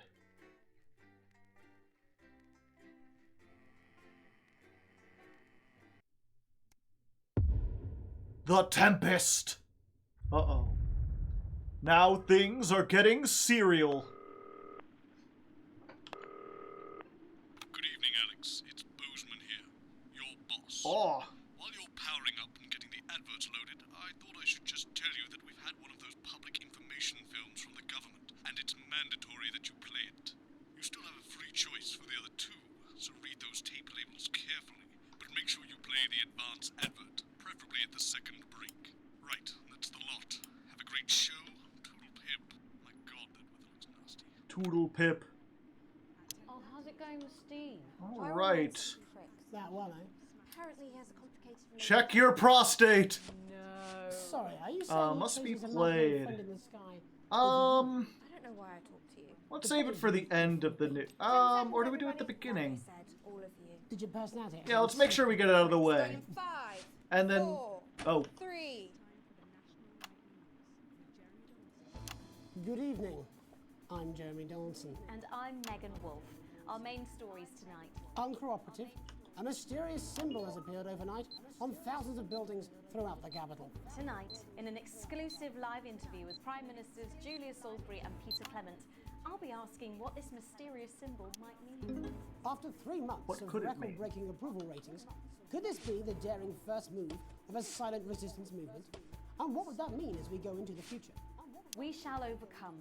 Trapped in Dante's taint for more than a month now, doctors Ingrid Svorsborg and Horgensvoord and David Wong announced today that they're considering 2 possible options. With 2 of the finest minds in science working together, hopes are still high for the eventual return of the team to dry land. Without enough engineers to successfully fix their craft, the team seem likely to attempt. I can't tell the difference between the 2 pictures. Wait for rescue from above ground. I think I'll stick to risotto, Jeremy. Bloodbath avoided. As the last Mr. Snugglehogs is found and destroyed, we ask, how could we have been so blind? Fortunately, this station wisely chose not to advertise Mr. Snugglehugs, and the subsequent disappointing sales turned out to be a miracle, as only 7 children were horribly injured by the lethal toy. How much worse could it have been? Thankfully, we'll never know. Wow. Who mobilized numerous government resources. I did that. They caught on fire. Said today that the new advance mark. That sticky note saved the day. Would be a 100% ironclad guarantee of safety and quality. Table for 2. Johnny Hamsleeves and Tiffany Lamour were spotted having a private moment out at lunch today. The popular couple have certainly been on a roller coaster since they started dating late last year. And this image is sure to place them firmly back in the tabloids. Johnny's secretive hospital visits have had the rumour mill churning. I think it's safe to say that they're not looking at his school report. Is his once celebrated role model about to become the bad boy of sports? And radical ideas. In an attempt to put the Mr. Snugglehugs disaster behind them, Rimington's Fist CEO Sophia Rimington today announced a surprising new project that already has the markets raising an eyebrow. Known for taking risks and bold strategies, could the adventurous CEO be leading the business giant down a dark alley, or taking it to a new level of success? The manufacturing. Oh shit, I didn't even read that. Junior Employment Opportunity Scheme will not only increase employment but also productivity. But critics are speaking out against what they're calling child labour. It is just child labor. Under the slogan, lots of little hands to make lots of little things. With that exclusive Prime Ministerial interview coming up later. And our very own Patrick Bannon live at the first annual Sports Board final. You won't want to miss a second of tonight's National Nightly News.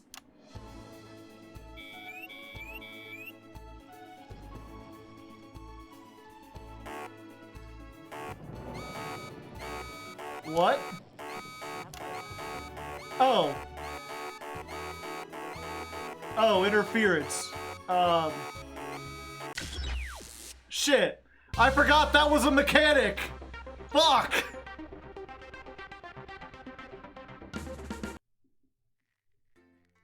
Oops.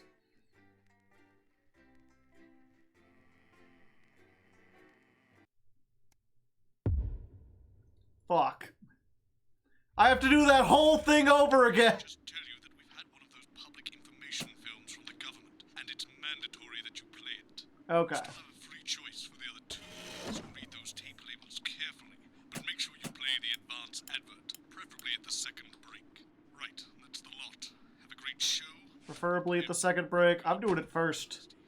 Then Crazy Kneels. Then check your prostate. Steve, why are all men such pricks? That one, eh? Apparently he has a complicated relationship with his fate. No. Sorry, are you saying he chose his imaginary friend in the sky over you? I don't know why I talk to you. You're probably just a really awful dick. 10 seconds, everybody. Like I said, all of you. Did your personality accidentally slip out? Pricks. Going in 5, 4, 3. Good evening. I'm Jeremy Donaldson. And I'm Megan Wolf. Our main stories tonight. Uncooperative. A mysterious symbol has appeared overnight on thousands of buildings throughout the capital. Tonight, in an exclusive Okay, we'll live just have to do this interview with again. Prime Ministers Julia Salisbury and Peter Clement, I'll be asking what this mysterious symbol might mean. After 3 months of record-breaking approval ratings, could this be the daring first move of a silent resistance movement? And what would that mean as we go into the future? We shall overcome. Trapped in Dante's taint for more than a month now, doctors Ingrid Svorsborg and Horgensvoord and David Wong announced today that they're considering 2 possible options. With 2 of the finest minds in science working together. Yeah, I can barely see what those even are drawings of, or how to, like, spot the difference. Without enough engineers to successfully fix their craft, the team seem likely to attempt to farm the cavern's ecosystem while they wait for rescue from above ground. I think I'll stick to risotto, Jeremy. Bloodbath avoided. As the last Mr. Snugglehogs is found and destroyed, we ask, how could we have been so blind? Fortunately, this station wisely chose not to advertise Mr. Snugglehugs, and the subsequent disappointing sales turned out to be a miracle, as only 7 children were horribly injured by the lethal toy. How much worse could it have been? Thankfully, we'll never know. Julia Salisbury, who mobilized numerous government resources to recall the product immediately after the first blindings, said today The that first any blindings. which must be earned by all new products, would be a 100% ironclad guarantee of safety and quality. Table for 2. Johnny Hamsleeves and Tiffany Lamour were spotted having a private moment out at lunch today. Let's make it more of a thing. Have certainly been on a roller coaster since they started dating late last year. And this image is sure to place them firmly back in the tabloids. Could we be on the verge of the biggest celebrity wedding since professional wrestler Randy Grizzlenuts McFridge married his longtime tag team partner Tina Tiny Hands last year in a wrestling ring made entirely of cake? Is his once celebrated role model about to become the bad boy of sports? And radical ideas. In an attempt to put the Mr. Snugglehugs disaster behind them, Remington's Fist CEO Sophia Remington today announced a surprising new project that already has the markets raising an eyebrow. Known for taking risks and bold strategies, could the adventurous Well, see, it's interesting where it's like what I pick seems to change what actually happens in the world. We understand the Mobile Orientation Operational Borrowing Service will be a new international travel system based around the construction of a major tunnel through the centre of the Earth. Sophia Remington claims it will make travelling from one side of the world to the other the matter of an afternoon. Geologists are concerned Very about exciting. the implications of digging a hole through the planet, while flat earthers claim it should be quite easy. That exclusive prime ministerial interview coming up later. And our very own Patrick Bannon live at the first annual Sports Board final. You won't want to miss a second of tonight's National Nightly News.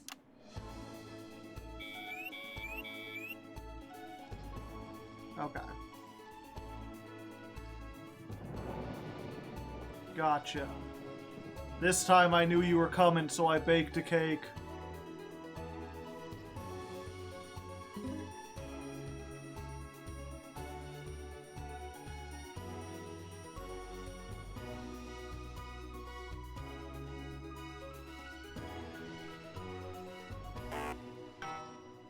But first tonight, while Advance is certainly proving Okay, we got it close popular enough. with the majority of the country, who've seen their wealth and standards of living increase considerably, for some, the transition has not been as pleasant.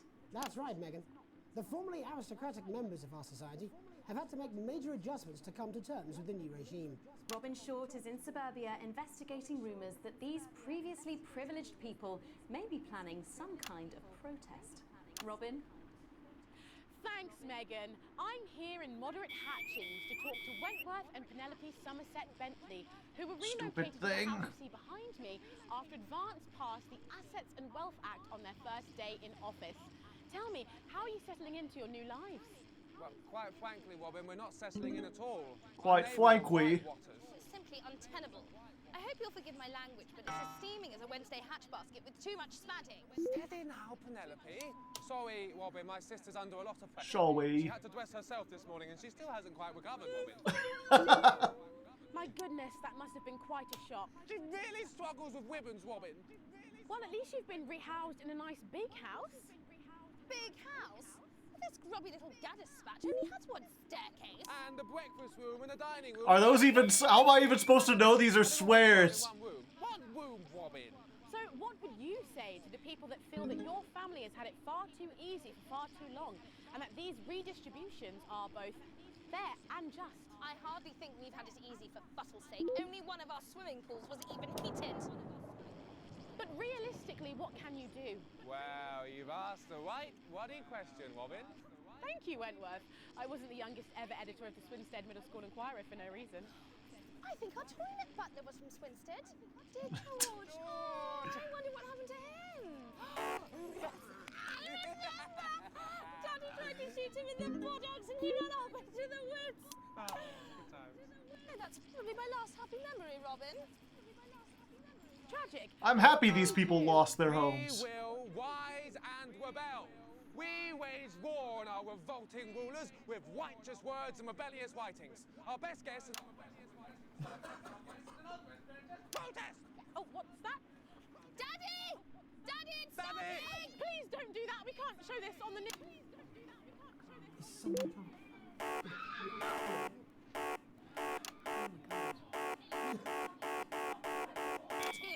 Well, at least you are showing some shame.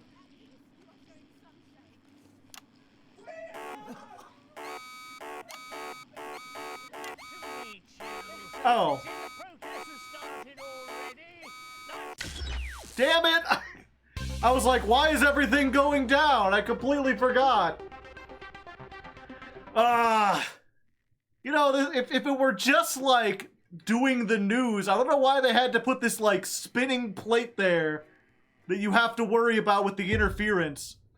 The problem is that I don't know like what button is like you're doing something wrong generally, and which one is you know, stuff is actually wrong. Do the whole broadcast over again. Haven't even gotten to the crazy Neils.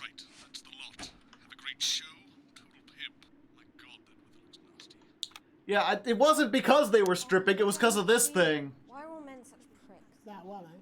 Apparently he has a complicated relationship with his fate. No. Sorry, are you saying he chose his imaginary friend in the sky? I was like, I thought I had to turn away. I thought that was supposed to be it, and it's like, was it? But this was happening. Did your personality accidentally slip out? Pricks. Going in 5, 4. I wish there was some way I could do it like on fast speed. Good evening. I'm Jeremy Donaldson. And I'm Megan Wolf. Our main stories tonight. Uncooperative. A mysterious symbol has appeared overnight on thousands of buildings throughout the capital. Tonight, in an exclusive Multitasking. Prime Ministers Julia Salisbury and Peter Clement, I'll be asking what this mysterious symbol might mean. After 3 months of record-breaking approval ratings, could this be the daring first move of a silent resistance movement? And what would that mean as we go into the future? We shall overcome. Trapped in Dante's taint for more than a month now, doctors Ingrid Svorsborg and Horgensvoord and David Wong announced today that they're considering 2 possible options. With 2 of the finest minds in science working together, hopes are Yeah, I've been so busy looking at this picture, it's taken until this 3rd time to realize what they're actually doing. On the table. Support seems to be growing for a daring escape attempt. If a group of fungus experts can't fix the most advanced craft ever conceived by man, then who can? Oh, they're fungus experts. As the last Mr. Snugglehogs is found and destroyed, we ask, how could we have been so blind? Fortunately, this station wisely I probably should have picked the fungus thing. Snuggle hugs, and the subsequent disappointing sales turned out to be a miracle, as only 7 children were horribly injured by the lethal toy. How much worse could it have been? Thankfully, we'll never know. Julia Salisbury, who mobilised numerous government resources to recall the product immediately after the first blindings, said today that the new Advance mark, which must be earned by all new products, will be a 100% ironclad guarantee of safety and quality. Table for 2. Johnny Hamsleeves and Tiffany Lamour were spotted having a private moment out at lunch today. The popular couple have certainly been on a roller coaster since they started dating late last year, and this image is sure to place them firmly back in the tabloids. Could we be on the verge of the biggest celebrity wedding since Yada yada, the biggest celebrity. He's gonna be. Why do we even report on tabloid bullshit? We're legitimate. We broke that big news story that I didn't get to actually do. Celebrated role model about to become the bad boy of sports. And radical ideas. In an attempt to put the Mr. Snugglehugs disaster behind them, Remington's Fist CEO Sophia Remington today announced a surprising new project that already has the markets raising an eyebrow. Known for taking risks and bold strategies. Yeah, I'm gonna go with the child labor because they made the like awful product before. I think we just want to like ruin their company. The manufacturing giant promises that the Junior Employment Opportunity Scheme will not only increase employment but also productivity. But critics are speaking out against what they're calling child labour. The scheme is being marketed under the slogan, "Lots of little hands to make lots of little things." With that exclusive Prime Ministerial interview coming up later. And our very own Patrick Bannon live at the first annual Sports Board final. You won't want to miss a second of tonight's National Nightly News. Okay, and now we're dealing with this.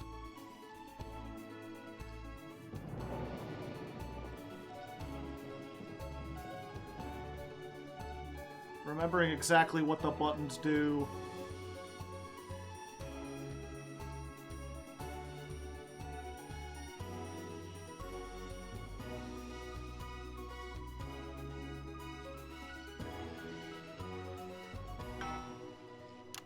But first tonight, while Advance is certainly proving popular with the majority of the country, who've seen their wealth and standards of living increase considerably, for some, the transition has not been as pleasant. That's right, Megan. The formerly aristocratic members of our society have had to make major adjustments to come to terms with the new regime. Robin Short is in suburbia investigating rumours that these previously privileged people may be planning some kind of protest. Robin? Thanks, Megan. Thanks, Megan. To talk to Wentworth and Penelope Somerset Bentley, who were relocated to the house you see behind me after Advance passed the Assets and Wealth Act on their first day in office. Tell me, how are you settling into your new lives? This is, they give me the option for multiple cameras too during this segment. And I'm like, I don't think I should be going back because they're doing like, you know. Sorry, Robin, my sister's under a lot of pressure. She had to dress herself this morning and she still hasn't quite recovered, Robin. My goodness, that must have been quite a shock. She really struggles with ribbons, Robin. Well, at least you've been rehoused in a nice big house. Big house? This grubby little gaddispatch only has one staircase. And the breakfast room and the dining room in the same bloody place. Imagine that, having all one's grub in one room. One room, Robin. So what would you say to the people that feel that your family has had it far too easy for far too long, and that these redistributions are both fair and just? I hardly think we've had Got this. Only one of our swimming pools was even heated. But realistically, what can you do? Well, you've asked the right wordy question, Robin. Thank you, Wentworth. I wasn't the youngest ever editor of the Swinstead. Thank you, Uber. Welcome. You're finally here. Just in time for me to go around with all this stuff that's difficult. I have to manage the wiggle waggles. That's probably my last happy memory, Robin. Tragic, but what can you do? We will rise and rebel. We wage war on our revolting rulers. This is the divest our breasts and an undress bare chest protest. Oh, what's that? Daddy! Daddy! Daddy-o! she's proper cracked off too. Well, at least you are showing some shame.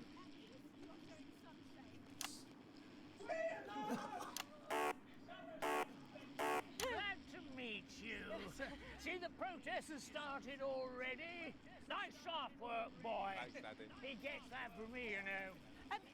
And forgive me, what are you trying to achieve here? We just want to be fucking well heard, that's all. Language, nude, not rude. Sorry, Daddy. We want the world to realise we won't roll over and run away. We will revolt. We will rise again. Yes, we bloody well will. Stuff and piff pop. Are you okay? Daddy, how can you? Well, shut up and get your Well, Jeremy, Megan, as this embryonic protest movement takes one in the top legs, it's back to you in the studio. I'm Robin Short, struggling surreptitiously in moderate hatchings. Thanks, Robin. Well, that's certainly a story we want to be keeping an eye on, eh, Megan? Speak for yourself there, Jeremy, but I've seen enough shaft work to last me a lifetime. I'm sure you have. But can a naked protest movement ever really catch on? It doesn't seem like the way we do things in this country. But as I'm sure you're aware, Jeremy, this country is becoming a very different place. Yes, but There's women on the news we don't go now. around naked in our weather. Hopefully not you, Jeremy. Yes, well, there wouldn't be enough canvas for the slogans. When we come back, our very own Patrick Bannon will be live from the Sports Board Finals. Stick around, you won't want to miss it. We'll be back after these messages. 1 minute back. Oh, sorry, I'm busting. Oh. Boston makes me feel good. She's funny. Years being trapped in your own body as it slowly wastes away. Or Let's losing watch the your grip advance. on reality. Well, it doesn't have to be that way. Alex, Boson, we're getting reports in that naked protesters might try and spoil the sports board final by waving their fleshy bits about. Try and make sure you don't broadcast it. It's 6 p.m. for God's sake. No one wants to see fannies on the news. I already ahead of you, buddy. Kitchens, or collect your thoughts in our beautiful gardens. And when it's time, at the end of your stay, you'll pass on painlessly, surrounded by those you love. Ah, euthanasia. And luxury. Isn't that what we all deserve at the end of a life well lived? I mean, yeah, if that's what you want. Our legal team will help you make all those difficult arrangements. That's what it says. Our aftercare Yes, I understand that, but team I will always help say your welcome back. dependents through Maybe we should the just grieving keep it as it is. process. Well, of course you do. I've got one Ensuring hack your final line. wishes What's that supposed to are mean? I carried didn't out write it, efficiently That's all right, and fine. Jenny, there's something wrong with the auto cue. 10 seconds. I just got the drip again. Have they not fixed this? Want to see us fry? It's good for the ratings. 5, 4, 3. Welcome back to the National Nightly News. I'm Megan Wolf. Coming up later, we'll be speaking to the Prime Ministers about their exciting new healthcare facilities, transition centres. Nice to see they care. You're absolutely right, Jeremy. But first, we're going now to our own Patrick Bannon, who's reporting live from the finals of the new game that's gripping the nation, Sports Board. Patrick? That's right, Megan. You join me live here from the final of the first annual Sports Board Championship. It's been a hotly contested competition so far. I think it's fair to say these two have been dancing around each other all season. First up, we have Eddie Striker. She's the more experienced of our two players today. Striker has got an accuracy of 7, a danger rating of K, and a 12-month driving ban. Ooh, danger rating of K. Frankie Hamster. And facing her tonight, hoping to prove himself with a career record of 12 outs, 14 finishes, and a divorce pending, it's Mr. Wingspan himself, Tommy, the Fingernail Harris. Just waiting on the ref now. The slapping ceremony is taking part. Still going on. And, Striker, of course, first to start as she won the trivia round earlier on by some margin. Harris, perhaps the brawn and not the brain. Stupid. Eddie Striker. Nice start there from Striker. She's determined not to let the nerves show. Not after last time. On to Mr. Harris now. Tommy. Using his arm to pick up the ball. Not a bad shot there from Harris. Back to Striker for shots number 3. All right. She's gone to sort of throwing under her legs. Not bad if you ask me. Don't know why you're complaining. To Harris. Bit of business with the ref, but it got sorted out. Back to Harris now. A ball in the hand is worth 2 in the bush. Football. Move back. I'd say that's fair, but what do I know? Oh no, and Harris is not going to be happy with that. So really not a good start there for Tommy Harris in round 1. We can only hope that round 2 treats him a bit better. But first, of course, after the argument with the ref section, it's time to change ends. Of ends. Now we have the ceremonial changing of the ends. Changing of the ends. And of course, now they go back to the starting positions, as that makes sense. Striker giving it large.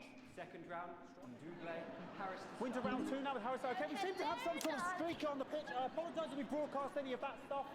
She appears to have slogans across her breasts and arse.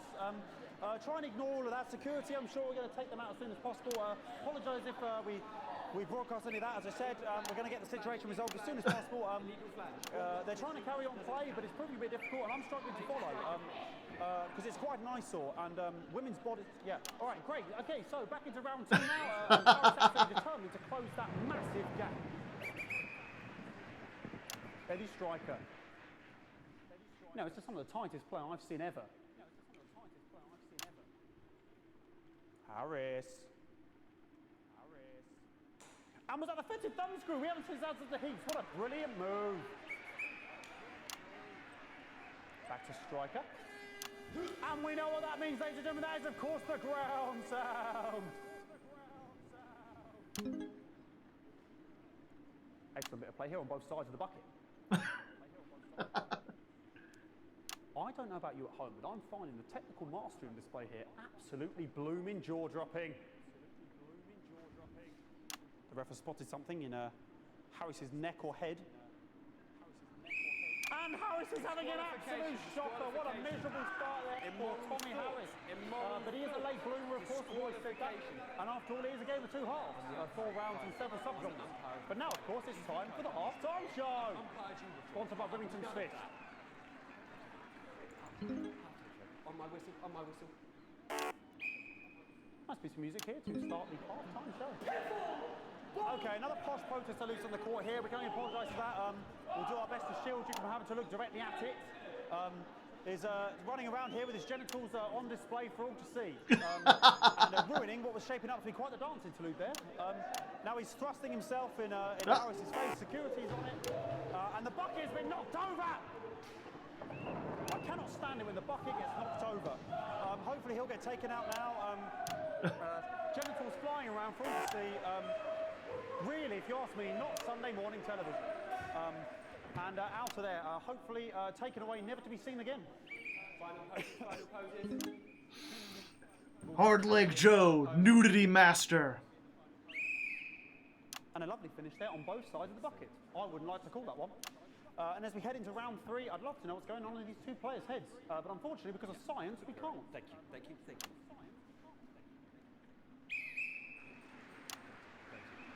Not bad. So that ball boy's giving me the eye all day. I don't know what's going on there. Striker there, not a great start. She looks a bit flustered, I think, after all that swinging around. Back to Harris here. God, what I wouldn't give to be that ball. Am I right, ladies?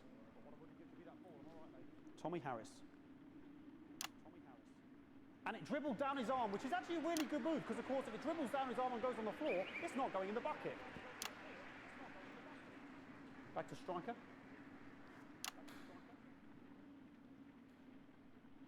And Striker's gone for the animal bonus there, but of course, perhaps...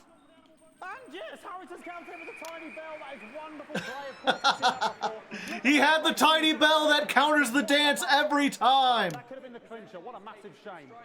Harris receives possession now. Harris to serve now. Harris, of course, undefeated by Kestrel in his last 4 battles. So, here we go. Tommy Harris. That's all right. Not bad there. He threw it quite far away from him, which is quite a good idea. Very clever there. Perhaps a little contact, a caution from the referee, who's being, if you ask me, a little bit harsh. Ellie Striker. And she's let the nerves get to her. What the hell was that? You hate to see it, don't you? You cannot believe it. Oh, for God's sake. Okay, like... I mean, oh, Lord. I don't know what I can be doing about this. I mean, it's sort of breasts and genitals for all to see. I mean, there's only so much you can do. They're sort of everywhere, aren't they? All right, I'll try and carry on. The players are trying to carry on, but of course it's difficult because these protesters, hopefully we can get them taken off soon so we can carry on with the match. Nonsense is going on here. Yes, We want our money. Yes, very good. Take them away. Bloody wasters. Absolute wasters.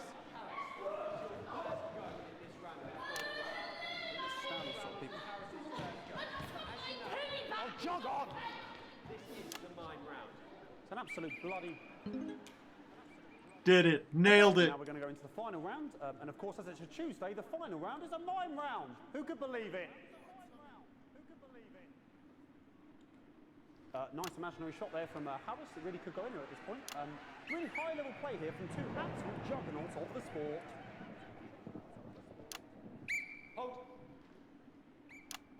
The bucket getting moved back to its proper place. About time, if you ask me. She's juggling around. Juggling? And she's put it in her mouth like as if it was an egg. And now she's and she spat it out. She did the egg spit. So a wonderful move there, quite late on. Illegal spit. From Striker. But she's in it to win it. Harris's ball. On it like a car bonnet. Tommy Harris here, having a bit of beef. Ready, ready. And he's peeling it as if it were a banana, which is an interesting move. Not sure if he hasn't had his potassium or what's going on today with Harris. And he's throwing it, and the banana was the ball! What a fantastic move there from Harris. Unfortunately, that is the end. What a pathetic, there we go, Jeremy, that is over. How can he look his 8-year-old son in the face tonight? What a lump. We just have to wait for the referee now to announce it to make sure it is all official. Oh, the sadness, the fear in his eyes.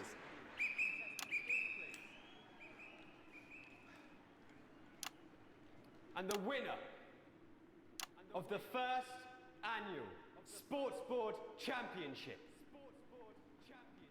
is... everyone! Okay, the ref has decreed once again a win for everyone, including me as my 15th win in the Sports Board Championship. I'm going to be Everybody wins! Truly the most socialist sport. To collect their medals, their 6th and 7th respectively. And thanks again for watching the Sports Board Championships. What more is there to say? I'm Patrick Bannon. Looking forward to celebrating tonight. And all I have to say, Jeremy, is back to you in the studio. Patrick Bannon there had an extraordinary final. Historic sports board, Jeremy. I didn't know you were a fan. Oh, yeah, I can wrench a doubler with the best of them, I'll have you know. I certainly wouldn't bet against you. When we come back, I'll be talking live with Prime Ministers Julia Salisbury and Peter Clement, who apparently have a big announcement you wouldn't want to miss. That's coming up after these messages. 1 minute back. Fucking microphone shocked me. What? Fucking microphone just shocked me. Where's that sound guy? I forgot the ads. Crazy Neil will be so disappointed. Kill us now, apparently. You'll be fine. You're unshockable. I'm immune to your cheap. What the hell was up with that lightning and stuff?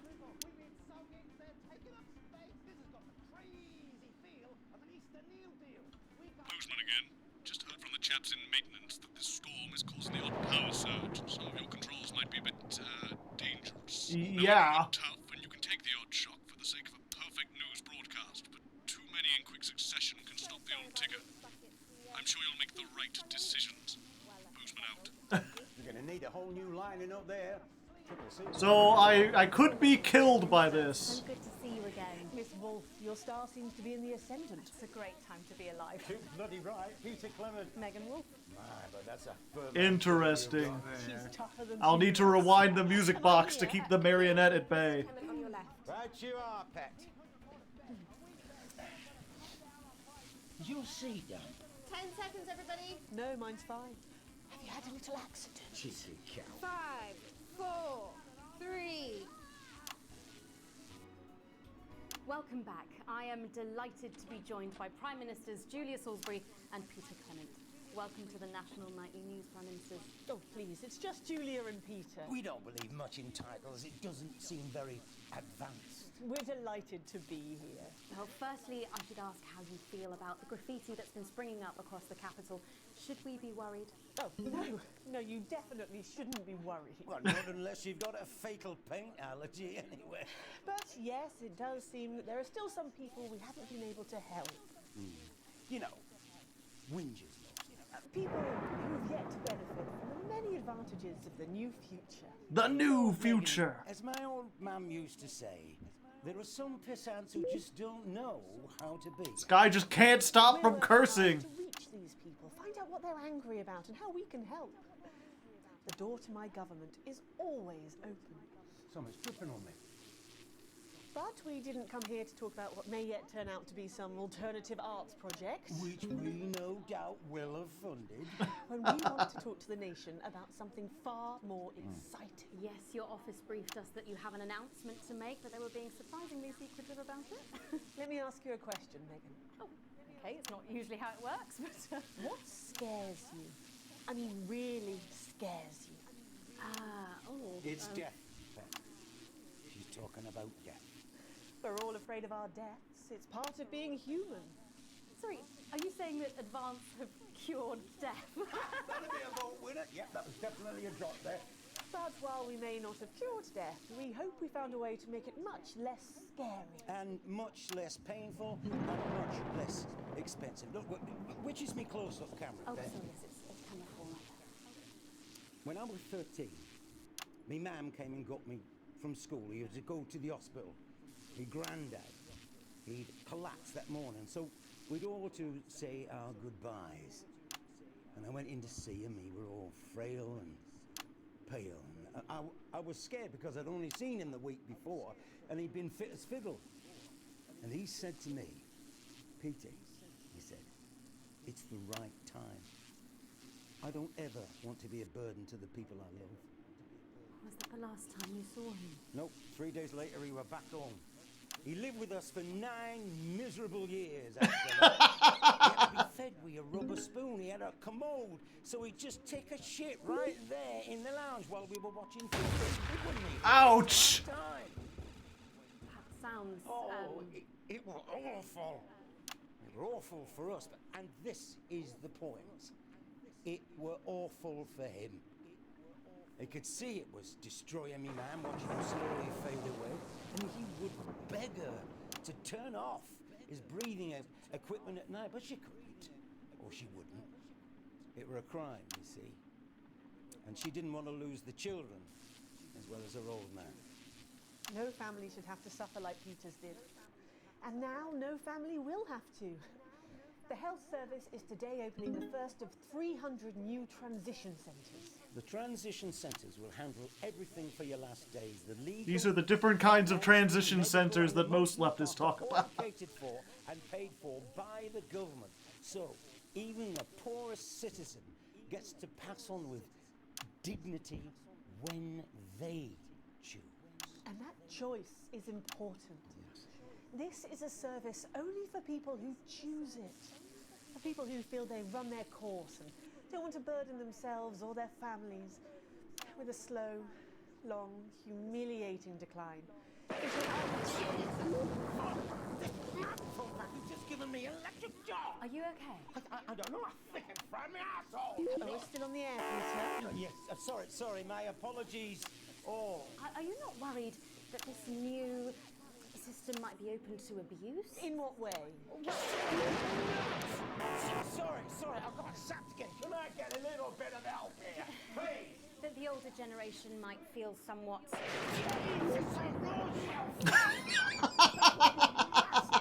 No. Sorry, the older generation might feel somewhat coerced. Coerced into spending their final days eating gourmet food and drinking fine wine and luxury spas and gardens. Look, I am perfectly capable of... with a rusty twat! Prime Minister, please watch your language. For fuck's sake! yourself sorted out. Right. We're launching a government information film tonight. It should tell your viewers everything they need to know. You really do move at a breathless pace. It's hard to believe you've yet to be in office a year. Oh, Megan, we're only getting started. And on that note, thank you both so much for being here. Jeremy. Right, yes, that's all we have time for tonight. Thank yous go out to our guests. Congratulations to all the winners at the Sports Board final. And we'll see you... Which is us. We're all at the winners. same time. My name is Jeremy Donaldson. If you can, have a peaceful night. And we're out. Good job, everybody. Do you suffer from benign... So they just... It seems so. Uh-oh. I suppose there's any way this could be a good thing. Uh-oh, was that last one the last shock? Am I... Did I die? Did I die for the news? Yeah, I will say for something that's like trying clearly to have some kind of like message or talk about important things, they make it really difficult to pay attention by being like, okay, now pay attention to this and the timer and the shocks and don't get shocked. Are you dead? I hope I'm not dead. Maybe I survived before the thing went out. Also, I feel like,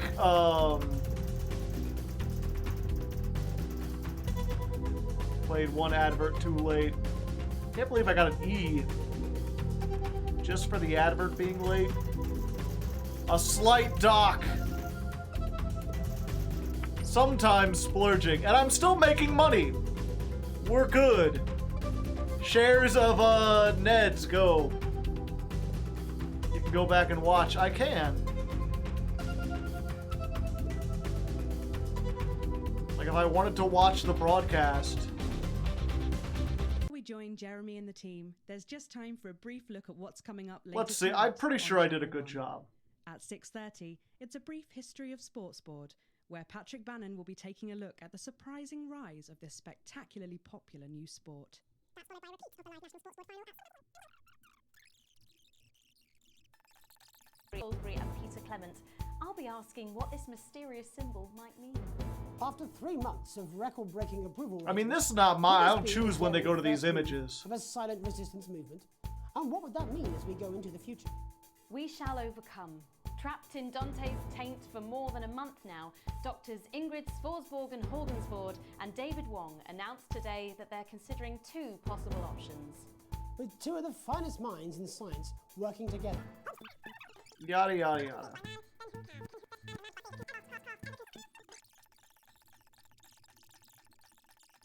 Yeah, we have to go to an actual segment. I don't know, I guess I cut... That's the thing, is like I cut away from them taking their clothes off and everything to show some interactions, and I guess that caused the thing to go down? Didn't really say exactly. See, the protest has started already.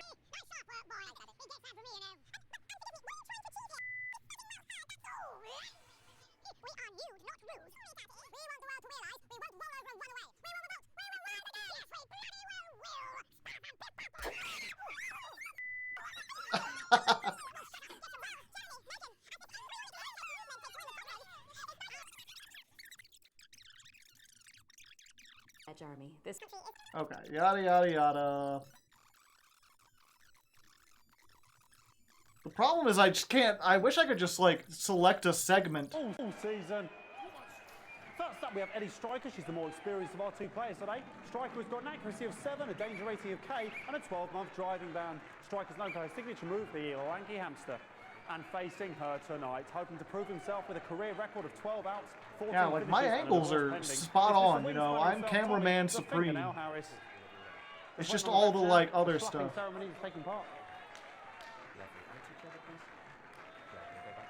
Still going on. Striker go first. Striker, of course, first to start as she won the trivia round earlier on by some margin. D-robe.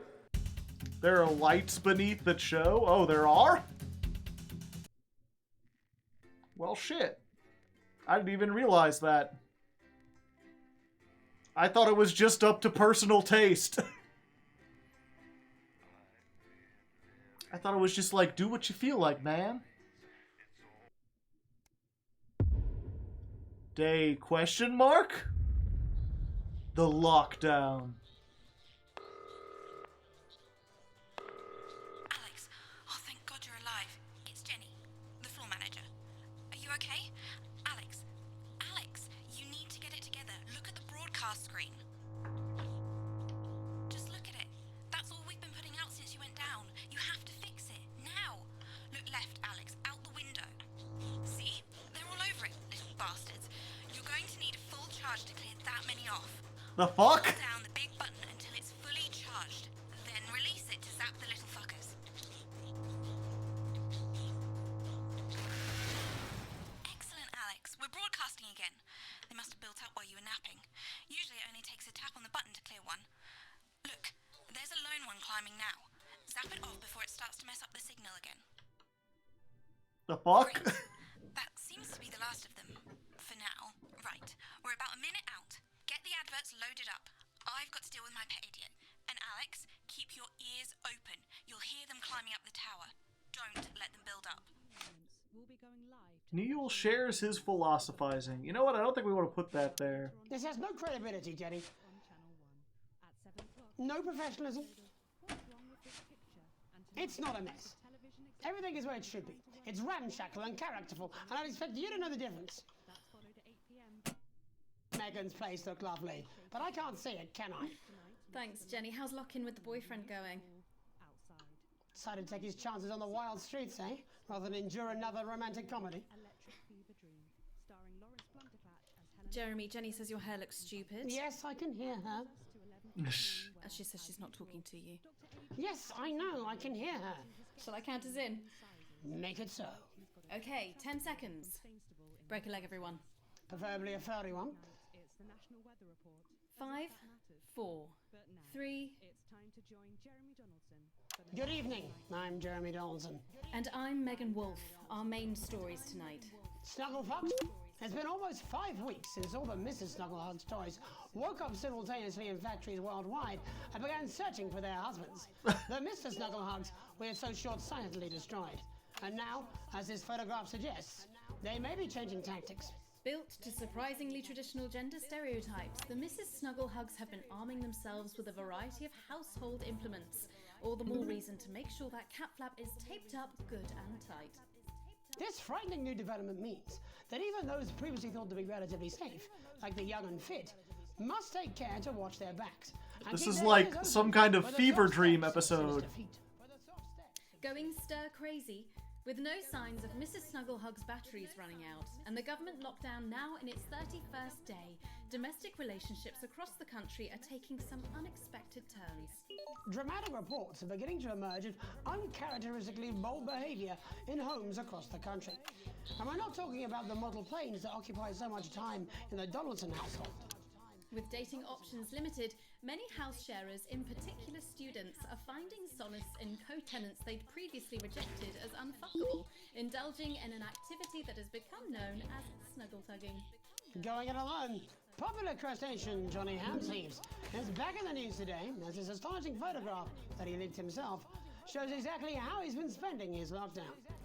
It seems that when the lockdown was announced, Johnny's long-term partner, Tiffany Lamour, was busy in the capital preparing her new show, Chocolate Clit Bombs, for its now postponed grand opening. Let's hope the exhibits don't melt. Oh, okay, so I don't have to censor that word. It seems to have made poor Johnny realise the empty pointlessness of the professional sportsman's existence. A life that, while no longer bringing great wealth, still offers vacuous conversation, narcissistic wives, and an utter lack of social importance. Let's hope he doesn't run out of toilet paper for those tears. The shape of things to come? In their own version of a lockdown for more than 45 years now, the descendants of Doctors David Wong and Ingrid Sporsborgen Horgensvoord and their unfortunate team today managed to get a personal statement to the surface using flagellized imaging equipment. Many of the Sporsborgen Horgensbrood, as they've come to be known, have certainly captured the public imagination, with a recent vote naming Helvetica Sporsborgen Wongensvoord the most likely to survive a massive electric shock. Greeting from Dante's Tate, or as we say down here in the family, many mushrooms to you. I don't know what a Mrs. Pluckless Plug is, but they sound like they're causing you guys real problems. We've been trapped down here for 8,961 days now, and all I can say is I sure am glad Mum and Dad chose not to get on that escape craft. Since they grew me and the rest of the family, we've been getting on famously, and sometimes Mum stops crying for upwards of 20 minutes. Also, it turns out, as such, you can eat flards, if you can handle the stomach cramps and the amnesia. Greetings from Dante's Taint, or as we say down here in the family, many mushrooms to you. It's hard to believe they've been down there so long now. But as everyone knows, time moves differently underwater, Jeremy. That's why goldfish are so stupid. That's right. And as anyone will tell you, the deeper the bowl, the thicker the goldfish. There's no denying the logic of that. Class war, a worrying turn today for the formerly rich as ever more punishing measures are announced, Alex. With the country becoming ever more hostile to the previously wealthy, those who manage to skip the country must be very grateful to the people who help them right now. This program has received reports of rich relatives on the run actually being filled with helium and released into the stratosphere. If those rich This has to be like a dream. Why not give them a hand in getting there, Jeremy? And Advance speaks out. With the snuggle struggle proving a test to governments around the world, Advance HQ released a curious statement this afternoon. The toy uprising. In the accompanying release, they asked us to stress that they have been listening and that this should be taken as a response to how the people really feel. We've certainly done our bit on this show to contribute to the political climate. But let's not forget, how we behave in our home lives is what really matters. Let's hope it's not just me who filled out that questionnaire, Jeremy, or we're all in trouble. Let's play that statement. Good evening. In these difficult times, it's important that we all feel united. Get off of there. That we're all in this together.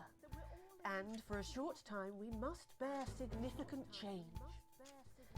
To help myself come to terms with these tough but transitory times, I've written a list of things that are just as temporary as all of this discomfort. I thought it would be helpful to share my list with all of you. Hopefully it doesn't involve cussing. Christmas with the in-laws. Your child's school play. Youth. Beauty. That phase you still don't talk about. Your New Year's resolution. Your husband's hairline. Your waistline. Your term in office. Your fleeting lifetime. And all of human endeavour. I hope my relatable list has allowed you to find reassurance, to know that just as these things pass us by, will you so stop too it? crisis. Together we will endure, as we always have. Together, forward. Ridiculous stuff.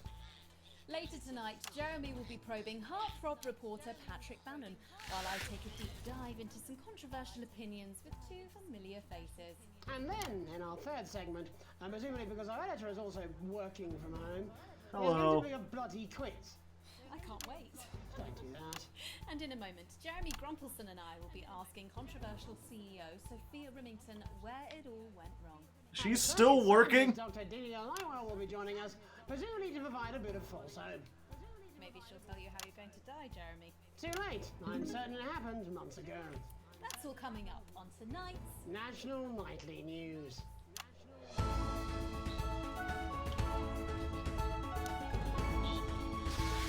Get out of here. Fucking Snuggle Boss, get out of here! So the pandemic isn't COVID, it's killer toys.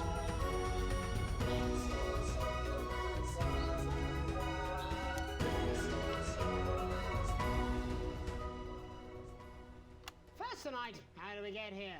Where are we going? And most importantly, who's to blame?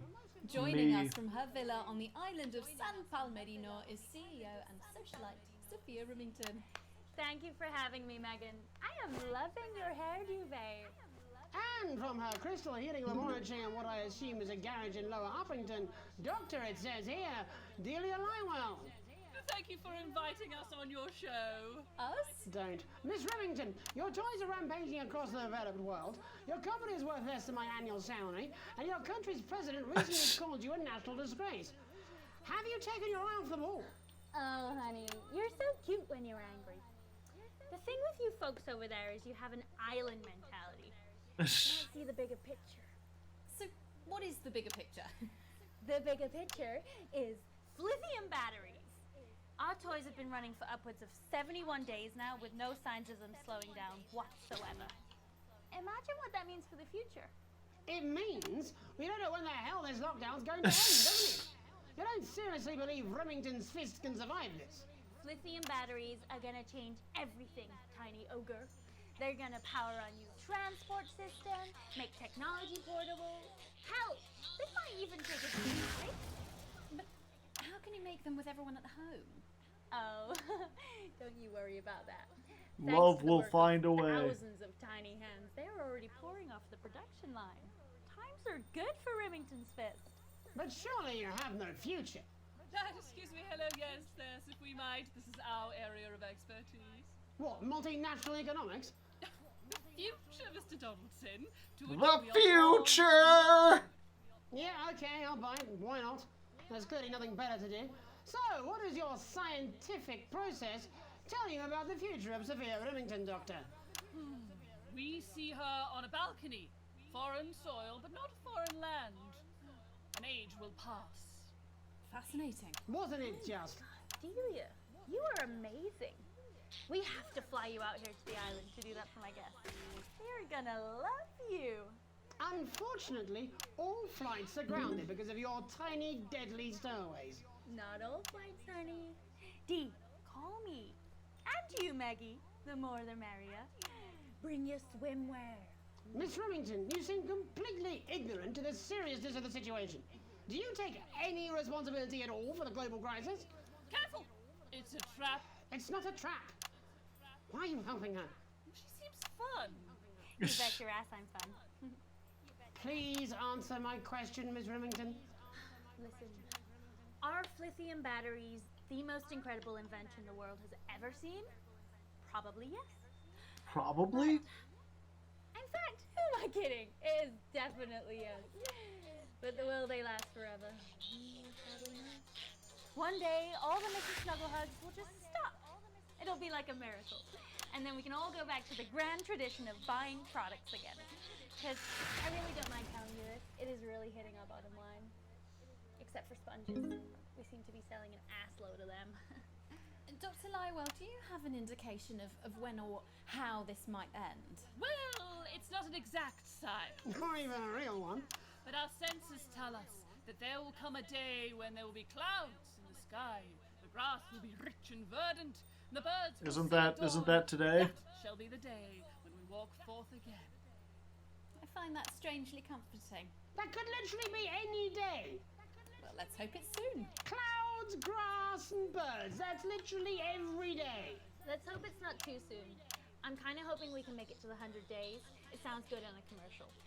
Besides, if it lifts now, the children will have to go back to work in normal hours. Well, let us ask the eminent professors for 100th then. No, let's not, eh? I'll drink to that. Stay strong and party on. Sophia Remington, Dr. Delia Lywell, thank you for joining us. When we come back, we'll be reaching out around the country to see what's really happening out there. Don't go away. We'll be back after these sandwiches. Well, she's a Hindenburg-sized fuck-up. I mean, she's fun at a social level. I wouldn't want to be on her board. Christ, no. She's going to drive that company into the fucking ground. Hello,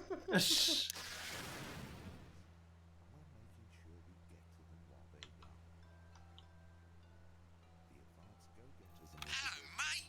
It's Dave. You're not going to believe this, but I've decided to come home. Listen, I'll call you back at the next break and we can talk about how I get me job back. Cheers, Alex. See you, mate. Adios, mate. We'll be listening and taking notes. You wouldn't let your children drift off down the river to uncertain ends. Yeah, well, it's been a Question mark? Oh, exactly. You've said it. I've said it.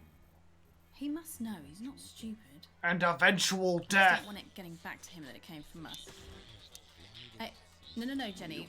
You're not backing out on me now. Get off there. It's gonna work. We'll get him. I've made the cake. You're on the balloons. Got no idea. It's so hard to do meaningful commentary when I'm trying to pay attention to so many things. Yeah, ready. Okay, coming back. In 5, 4, 3. Welcome back to the National Nightly News. I'm Megan Roof. Now it's time to take a trip around the country to hear how the lockdown might impact the nation from some friendly faces. Joining me are respected academic Katie Brightman and author of Alan James's Kites, Alan James. Thank you for joining me. Oh, Alan James again. Thanks, Megan. It really is a pleasure, Katie. I enjoyed our little heated encounter. I wish I could say the same. So first off, Katie, how are you coping? I'm holding up okay. The lockdown directive was so sudden that, like many people, I haven't been able Now that I realize there's colors underneath here that help guide I you. was staying at a hotel after an international policy convention, and we had a particularly heavy night out. You know what Londoners are like. Notoriously hate splitting the bill. And I overslept, and as you can imagine, I've been here ever since. But there are certainly people much worse off than me. Exactly. My tour has been cancelled indefinitely, and I've had to refund every single ticket, even the cheap seats. Alex, he's a very young Alex Jones, if that's who he's trying to be. People are being quite rude about it. They don't seem to realise I've already spent it filling the beach house with beef. The crisis claims yet another victim. So, this is just a reminder that my book, Alan James is Right, is now available in paperback. Unbelievable. What was that? You're unbelievable. So, Katie, how do you think this might affect the economy? Should we be worried? Very, Megan. Not to sound dramatic, but this could be catastrophic. Unemployment has skyrocketed, and frankly, it will be a miracle if a lot of businesses can survive this. There you go, scaremongering again, spreading this latest liberal hoax. That's what they want. They want us quiet. They want us compliant. And they want us inside. A hoax? How on earth can you say that, Alan? Well, I haven't actually seen one of these supposed... They're outside now! I'm shocking them! But did you know 3,000 people die every year from regular toys? That's a lot of people. And this is no different. You're just as likely to be hunted down by a yo-yo or a tennis racket. He makes an excellent and persuasive point, Katie. Don't listen to her, Katie. The press are the enemy of truth. She's agreeing with you, Alan, you absolute shit! Well, then I must be wrong. Alan, are you now recanting your statement that these toys aren't dangerous? People are saying they're just like normal toys, and that simply isn't true. Corrupt media lies. Just whatever the media says, they're wrong. Respond to Alan's claims that Mrs. Snugglehugs might be dangerous after all. I suppose I guess I'm agreeing with him. Thank you, Katie. I appreciate your support. A lot of folks are saying this Mrs. Snugglehug situation will all blow over, but it won't. Yes, right, exactly. We need decisive action from the government. We need huge financial support to protect our workers and our businesses. We need to support the You vulnerable. eating a sandwich over there? We need to repent. Exactly right, Katie. We brought it on ourselves with all our liberal indulgences like art, cake, and healthcare. Not cake! Now, and begin sacrificing our firstborns, or at a push, a beloved family pet. Absolutely, Alan. If we can all successfully come together as a community and perform the ritual, hopefully we will appease the great ancient. Katie, could it be any worse? Luckily, over the past few years under Advance, they've invested heavily into health. So the system can actually bear the strain. Is it lucky that the Llama Lords have unleashed a horde of man-made monsters on The Llama Lords! the enemy within? Will you just stop for 5 fucking seconds? The Global Alliance of Fish People are amassing an army. Amassing an army to kidnap us.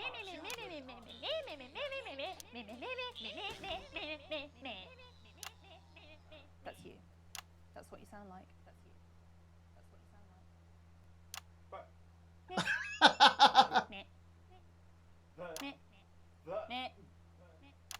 I don't sound like that.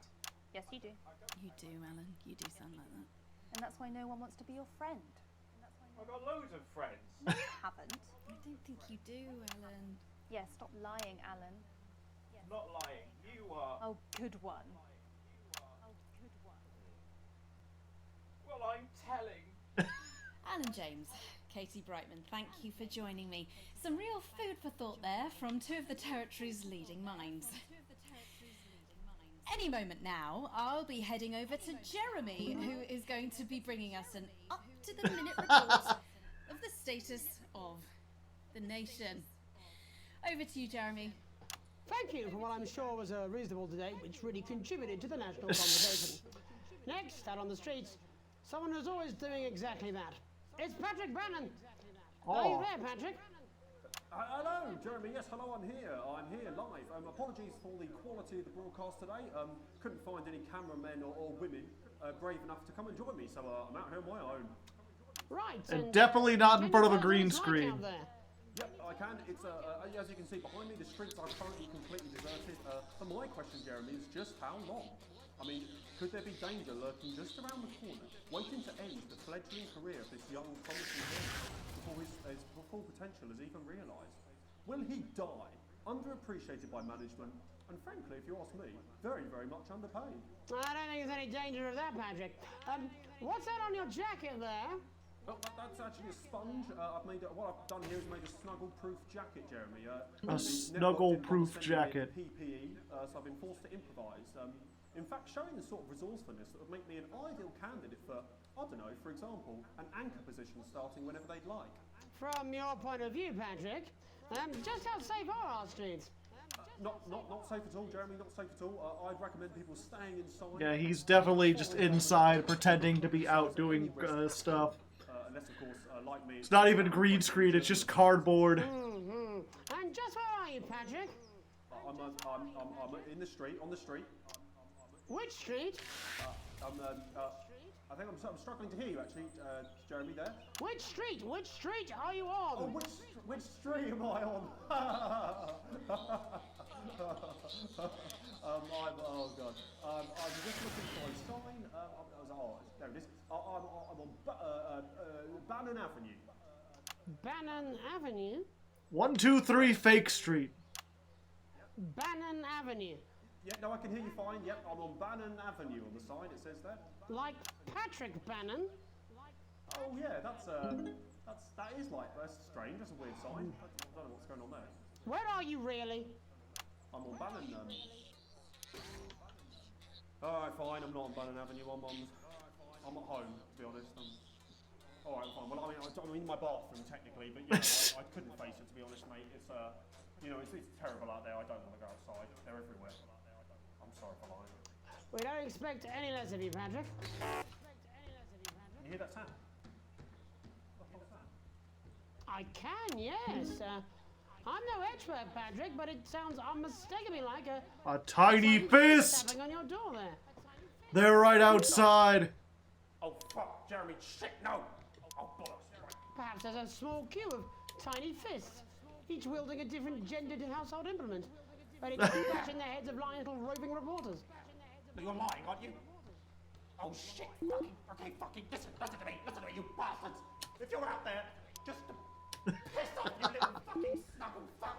I'm too talented to die! Oh, too talented, what the fucking hell? Okay, it's fine. It's fine. Oh, God. Don't worry, Patrick. I'd say you've got a few seconds before they break their way in there and finish you off.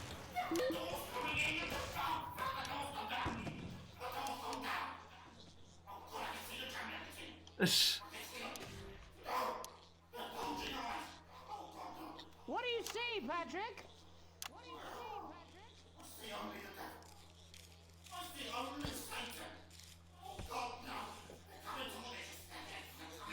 Oh, jeez.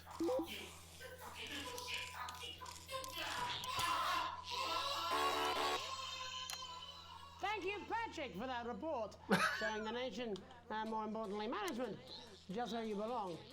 It's time for another break, but when we come back, we'll be hoping to take your mind off the world for a little while, and who knows, maybe even bring you a few smiles. Join us after this. You're damn right. Yeah, I had them delivered. Yeah.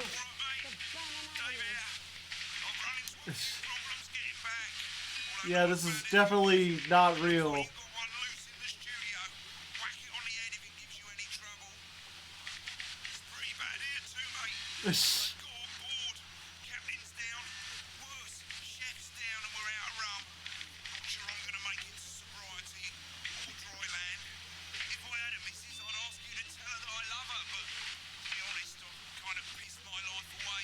Still, at least I'm outdoors, eh?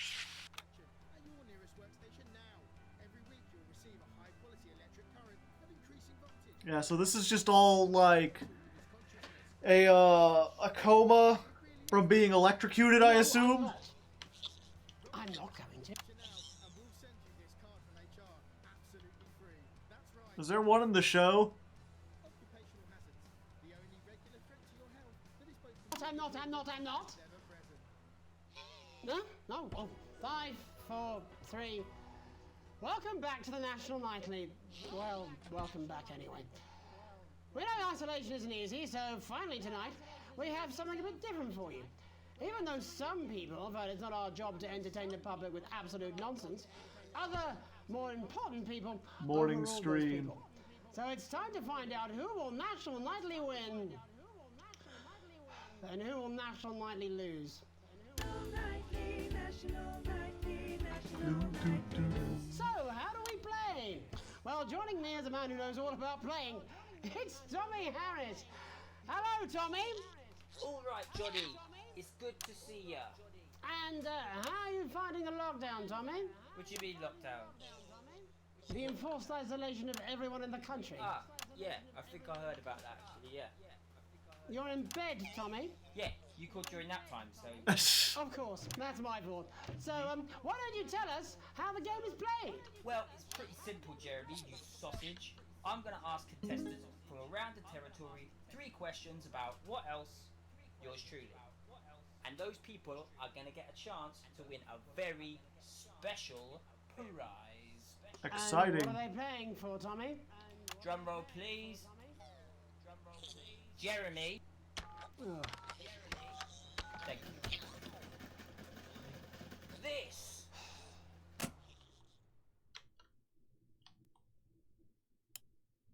She's turned off the trip switch, Alex. She's turned something off the plug, Alex. Lifetime prize, Jimmy. I believe we have Angie on the line. How do you feel about winning this man's old pants, Angie? I've never been so excited, Jeremy. And can I just say, I love you. Both of you. Well, you've said it now, haven't you? Oh, Angie, I love you. In a way. Tell us about yourself, Angie. What can I say? My name is Angie. Always has been. I'm a human woman, and my dental hygiene has been described as acceptable. Brilliant! Right, well... Most of that describes me as well. Absolutely, John. Can I get 30 seconds on the clock, please? We haven't got a clock. Yeah, I did ask for a clock. So, Well, why don't you start, and I'll stop you when it inevitably becomes unbearable to watch. I love it. All right, here we go. Time starts now. Question 1. When is my birthday? The 13th of August at 7:19 a.m. That is absolutely correct. Dedication. Question 2. What? I said, what is my favorite color? Crushed praline 4. Correct, the color of my nipples. And finally, what is my star sign? That's a trick question. You were born outside of the human understanding of the cosmos. Unbelievable, that is correct. Stop the clock. Wow, that really was tough to watch. How did you do, Tommy? Well, Angie, my love, you got every single question right. Which of course means you lose and win absolutely nothing. Thanks for playing, Angie. Bye. Do we have another contestant on the line at Jellybean? We do indeed. We should have Sonia Artleach. Are you there, Sonia? Jamie, darling. Get out of here. Big here, Sonia. Oh, there you are, Tommy. Mwah. Let me guess, you work in theatre, don't you? Is it that obvious? What gave it away? Was it the glamour or poise? It certainly wasn't your inherent sense of humility. Tell us about yourself, Sonia.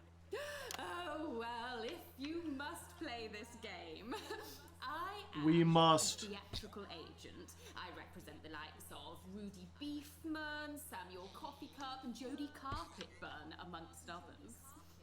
And how's I'd say that these names sound fake, but like all the names sound fake. Closed the theatres, shut the studios, and boarded the cinemas, but they won't get me that easily.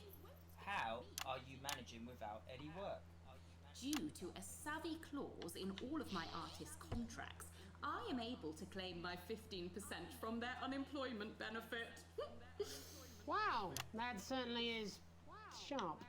Parasitic is what I would say. And can I ask, where are you speaking to us from? Well, I work from home, you know, to keep costs down. And who's this? Oh, well, you know, when they gave the order, I was actually mid-meeting with a client, so we've been isolated together. No fucking way! What the fucking fuck? Is that Tommy Harris? I'm a huge fan.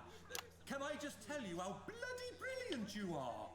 Actually, Jeff, we're about to play a game, aren't we, Tommy? We've got time, Well, if it's not too bold, I think I am in love with you, Mr. Harris. No, it's not too bold. That's all right, don't worry. To show you some of my stuff, I've been working on some new shit. Well, at least you're already aware. During lockdown, we've been workshopping some of Jeff's ideas for much younger children, haven't we? People still let you near their children, do they? Yeah, that's right. Yeah. I've been developing some shows for younger children. Well, we'd love to see it, wouldn't we, Gerbil? Absolutely dying to. Right, so, what do kids love? Timely child support payments from their absent fathers. Shallow and overproduced musical numbers? That's right. Animals! So, I'm trying to address the things that kids need to know, but through a medium that they'll understand. Do you understand? I think, yes. I think so, yes. Jeff's one of my best clients, aren't you? I am, yeah. So, the first one we've been working on is called The King of the Jungle's Mortgage Repayments. It's about a lion who's having problems with his interest rates. I see. Does he have a broker? He does, yes. He's a porcupine. How did you know that? Well, your work is universal, darling. It speaks to people. I'm going to say something to you, mate. I think you're onto something here. He's got an idea. Oh, yes, right. This one is much better. So, this one tells the tale of Mr. Bear. Now, Mr. Bear is a very sad bear. Oh, because no! all of the other bears don't think that it'll amount to much. Oh, and they fuck think that him. his plays are lazy and derivative. I think you're onto something there. Now, Mr. Bear is a tragic figure. Picture this. He's at his lowest ebb. The trees are closing in. He can't even face his salmon, can he? Not his salmon. Then he meets someone that will change his life forever. This is fucking gripping. That's right. He meets a wise, old octopus who takes him under his wing and says, Octopus "No, wing? Mr. Bear, don't be sad. You're not like all the other bears. You have this ambition and these dreams." Such fucking dreams. I think I love you, Jeff. And what you need, Mr. Bear, says the octopus, probably doing an 8-armed gesture or something. What you need to do to Get out of here. happiness in this crazy old forest is you need to set yourself more realistic goals.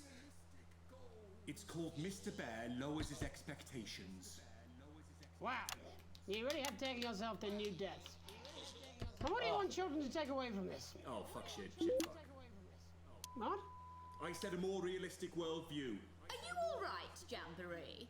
It's Jeffrey. My name is Jeffrey Donington. No, stop. How does it end? We need to know how it ends.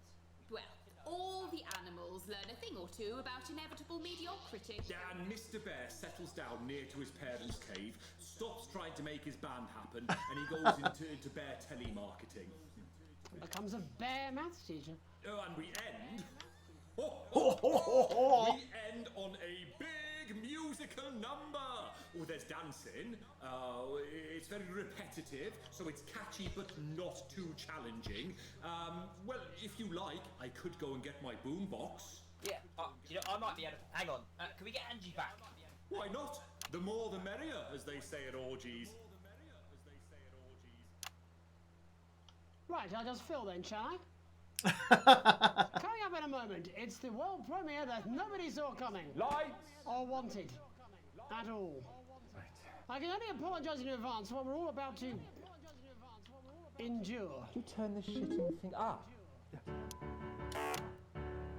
Well, there's all sorts of creatures down on Dangly Doodle Farm. Like wise old Mr. Octopus with way too many arms. Too many There's Mr. Pig and Mr. Cow. They're always in good mood. Good moods. But that's cause they don't know they'll soon be sliced up into food. Oh no. Mr. Bear, what's that over there? That's where your hopes go to turn into despair. Mr. Bear, what's that over there? That's where your dreams go to die. Mr. Raccoon wants to go to the moon. He'll end up as a bus driver soon. Mr. Porcupine thinks he'll read the news at 9. He'll end up as a janitor who stinks of turpentine. Mr. Tiny Mouse thought he'd own a massive house. Ended up in a bedsit where he can't control the louse. Mr. Horse thought he'd go into professional sports. Now he's an alcoholic and he's on his third divorce. Mr. Bear, what's that over there? That's the place your life becomes an endless questionnaire. Mr. Bear, what's that over there? That's where your hopes go to die. Lower your expectations. Maybe you could get a job in telecommunications. No matter how you try, you'll never reach the League of Nations. The best you'll get is middle rank in trading operations. So lower your expectations. You'll never win an Oscar, so there's no congratulations. The future that is coming will not meet specifications, and no amount of visualizations will save you from your own deterioration. Mr. Bear, what's that over there? That's a tramp who thought he'd be a multi-millionaire. Mr. Bear, what's that over there? Who's playing the drums? That's where self-esteem goes to die. Mr. Bear, what's that over there? That's the disappointment that is waiting everywhere. Mr. Bear, what's that over there? That's where your schemes go to die. That's where your dreams go to die. That's where dreams go to die. For what I'm sure is bound to be a classic of children's entertainment. But now, let's see how it's really done. Before we wrap up the news tonight, I just wanted to spend a moment talking to you directly. Question mark? I thought, if you will, just for you, Alex. You see, I don't think it's gotten complicated back at the old homestead, but there's something you should know. You're in a coma. You like to think you got the family ruled, but feelings have cooled, and you're just ridiculed. You think you're even-handed, but there's nobody fooled. You clearly love your daughter more. I've got nothing to switch between, it's just the Bears. You've got it under control. Your goal, you better roll. Did you have a few too many at the watering hole? You clearly love your daughter more. Now Chris and Sam are broken, 'cause you're too scared of the law. And Charlie's getting angry. Wait, are they specifically singing a song about me? Bedroom door. But Susie thinks you're perfect with that holiday. They have a different version of the song depending on how you treat your family. That's impressive. One more time for a peaceful night.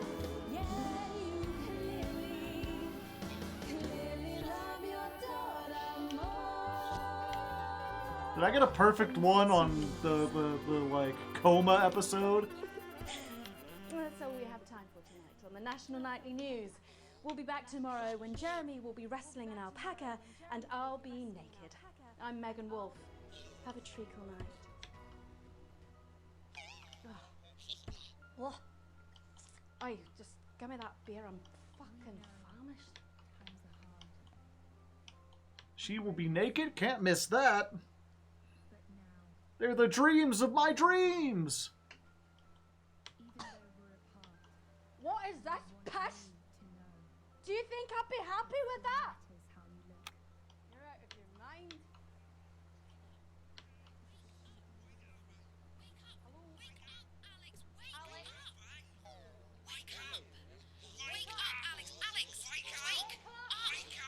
This is just like all those nightmares.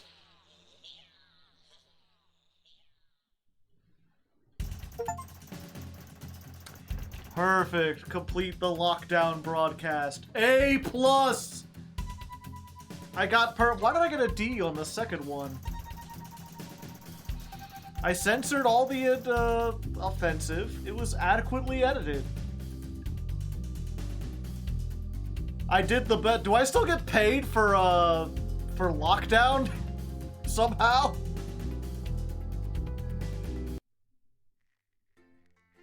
Strange. Unusual even. A rude awakening, workers' comp. The rhythmic beeping of your heart monitor brings you slowly back to consciousness. Opening your eyes, you're greeted by a semicircle of concerned faces. Your family by your side, a reassuring familiar sight in these surroundings. Hello, everyone. Sam's face is a mixture of concern and frustration. Things haven't been great between you two lately, and Chris hasn't been helping things. Looming at Sam's shoulder with sour expression, it's clear there's no love lost between you two. While Sam clearly is worried about you, the family scowl is obvious on both their faces. Thank you for coming, honey. The worry for you wins out and Sam takes your hand before leaning in to kiss your forehead. Of course, sweetheart. I could never have been anyone else. For the first time in a while, you both genuinely smile at each other before you look at the rest of the family. Just as you feel Susie's absence, you notice Charlie fidgeting, clearly trying not to look worried. As soon as you turn to look at him, you could see Charlie tense up, his concern clear in his face. So, you're definitely good? Of course I am. Nothing to worry about.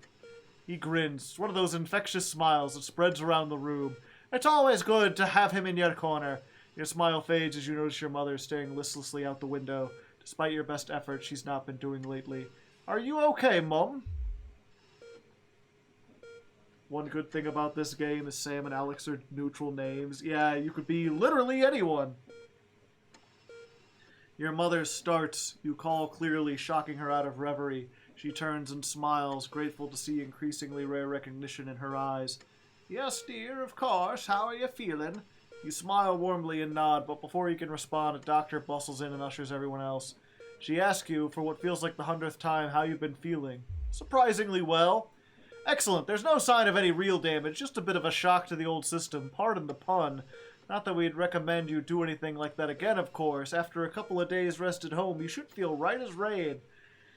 I'm curious if that's something that happens automatically, or if it only happens if you lose all the, like if you get shocked 4 times. Because they said 3 or 4 times, and I got exactly 4 at the end.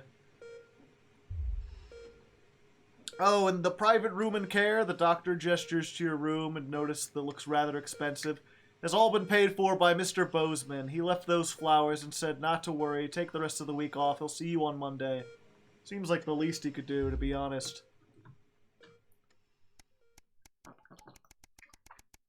You can't avoid it. Oh, okay, good. I think we could do one more day. We're nearing our end, but we could do at least one more, like, actual doing stuff day. You come home from a particularly late shift to find the kitchen light still on, which isn't normally a good sign. Everyone's usually in bed by now. Softly opening the kitchen door, you find Sam at the table. Bills and papers are strewn in front of them, as well as what looks to be a second pack of biscuits. They give you a quick kiss as you take a seat next to them. Sam frowns and goes back to the bill they're holding. Hey, sweetheart, just look at the numbers again. They look to the door of the pantry, now converted into your mother's bedroom. We've been doing our best, but I think Cassandra really needs a nurse to look after her now. Suddenly, the bills are all you can see. Fortunately, with the money that's been coming in and what we've been able to save, you've got more than enough to keep going. I know things have been difficult with the daily care. It won't be cheap, but she's your mother. We have to really, don't we? Oh, we have to. Okay. Of course you'll pay for what your mother's needs. Your mother hasn't been herself for a while. Maybe it's time to consider another option. This is another one. It's one of the things about games where, like, they have such potential for, like, storytelling, but everything, like, they could just never get the complexity of, like, a real conversation down, you know?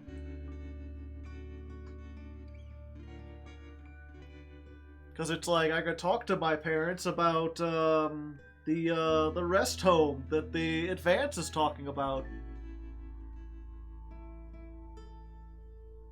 It depends on what she wants, you know?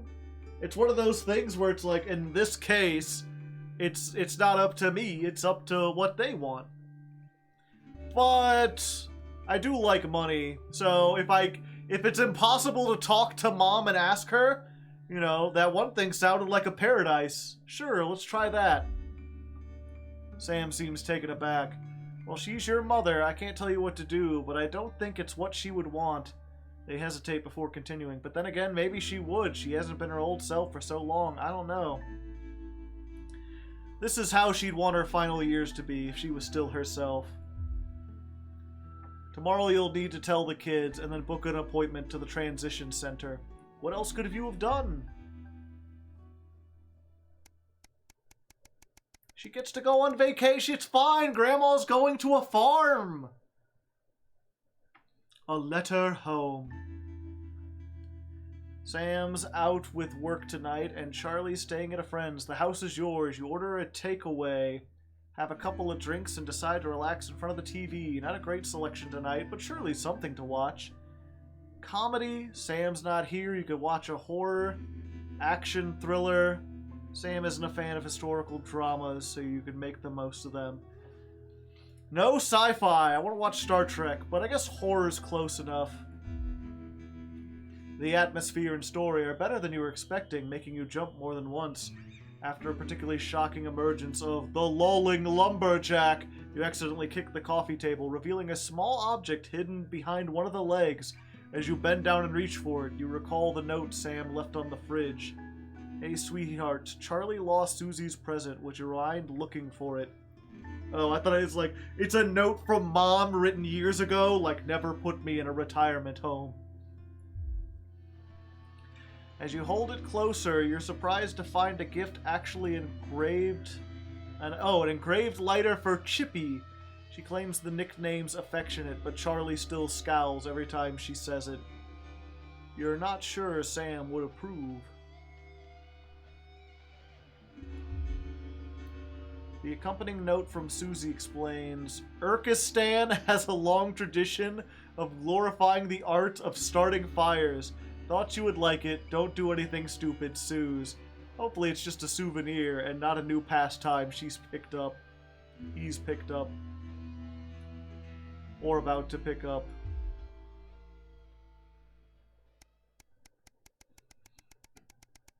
Alright, alright.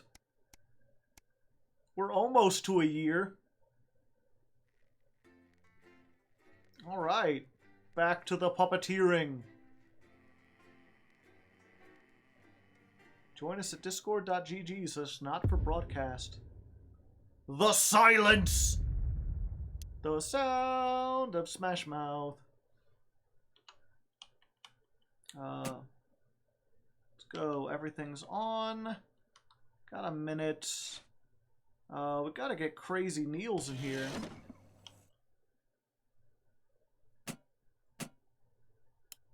Oh, the green. Destruction and get out. You realise you're beginning to sound like me? I mean it, Kath. Stay where you are. Jenny? Sports board. Decision, Jeremy. All yours. Must be played. Information about the rationing during the crisis. Oh, okay. His wife's casserole dish. She's had dinner next week. Oh, wait. Is that Camp Bussy Fingers? Busy Fingers. Okay. I'm gonna do the sports board one, but I can't seem to put it in. She nearly blinded me. 10 seconds, everybody. That's all part of a team these days. Things are better, Jeremy. You know that. Just stop being so high and mighty and do your job. 4, 3. Don't tempt me. Good evening. I'm Megan Wolf. And I'm Jeremy Dawson. Our main headlines tonight. The establishment strikes back. The World Council has agreed today to impose punitive sanctions on the people of this country. The sanctions, which are broad-ranging, include restrictions on the supply of oil and gas, food, clothing... Of course the US would put sanctions on us. We asked the public. What are your reaction to the sanctions? I think it's fucking outrageous. My mom needs insulin. Am I supposed to get her transitioned? What's the government doing about it, eh? What's the government doing about it? Thanks, Patrick. Fascinating stuff. Popular Prime Minister Julia Salisbury has released a reassuringly brave statement in response to the World Council's controversial announcement. This international declaration is nothing short of outrageous. We are a democratically elected government with massive popular support. We do not recognise these sanctions, and we encourage other socially progressive nations of the world to both resist and ignore them. Advance have struck fear into the heart of the international community by showing that it is possible to have radical change for the betterment of the many. And whilst the needs of the many. Other countries as much as we have our own, we do not rely on the help of others to thrive. This country is entirely self-sufficient. It's not. We are a team. No country is. Now more than ever. And this team is on your side. Thank you. You're welcome. Defiant stuff. But what do you, the public, think of our government's stance? Robin Short found out. Hi there. I was wondering if you could spend a moment to give us your thoughts on the government. Honestly, I think they're doing a great job. I know the assets and world checks have made the difference for us with the cost of the little one. And people seem, happier in the main. I always said things would get better with a woman in charge. Wink. Putting the grown-ups to shame. An award today for Camp Busy Fingers, which continues to break all production expectations. I can't believe they let that go through. Sophia Remington presented young foreman Alfie Plank and his team with a certificate, statuette, and a moderately generous tuck shop voucher. So, how do the public feel about the Youth Employment Opportunity Scheme? I hope they feel awful. That's how I want them to feel. Camp Busy Fingers. What do you think my opinion is? Should be banned. It's bloody child labour. Is that what you like, is it? Children being exploited? No, I don't. A momentary lapse of reason. Commuters across the capital found themselves somewhat bemused by the latest stunt by controversial protest group Disrupt. In a baffling start to the day, commuters found performers outside every major station, all dressed and posed identically. Whether we're supposed to be amused or intimidated is anybody's guess, Jeremy, but most commuters didn't even stop to notice. Well, as long as it's not some grand contemporary dance, it's probably harmless. I don't even know what this is. This the like rich people fighting back? Eclectic tactics. Robin found out. Do you have any feelings about Disrupt? It's all a bit noisy for me, really. As Mother always said, leave the rebelling to the rebels, Malcolm. Bubbling up, consultant scientist Dr. David Wong and Dr. Ingrid Svorsborg-Hawkinsford today sent a blueprint of the escape craft in which they hope to finally leave Dante's taint. With expert opinions of the plan running the gamut from optimistically engineered to that looks like something my granddad made in his shed, it sounds like the unfortunate team are going to need all the thoughts and prayers they can get. Let's be optimistic. Think about the escape plan. They can escape, I believe. So I'd imagine that you think this is a great plan. Oh my god! How did you know? It's a brilliant idea! I hope everyone gets behind them so that they know that we're with them. In spirit, of course. I can't actually go diving because I'm scared of salt.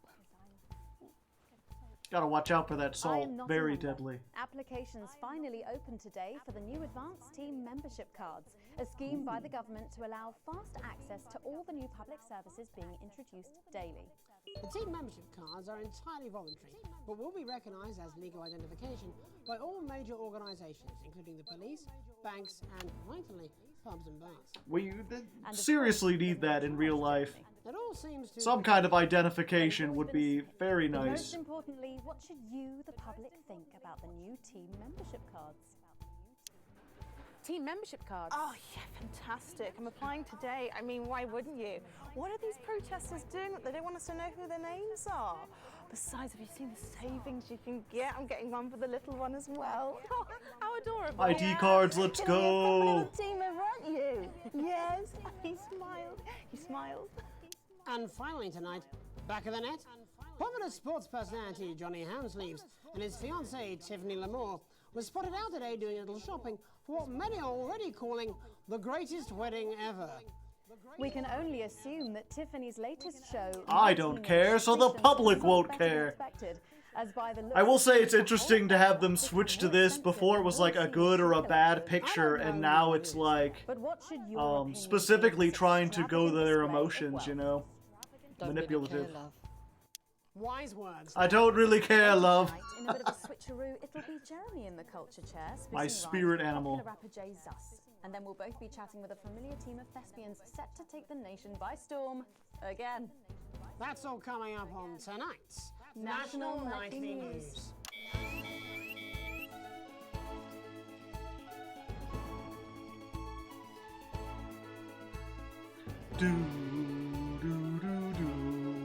It's the nightly news.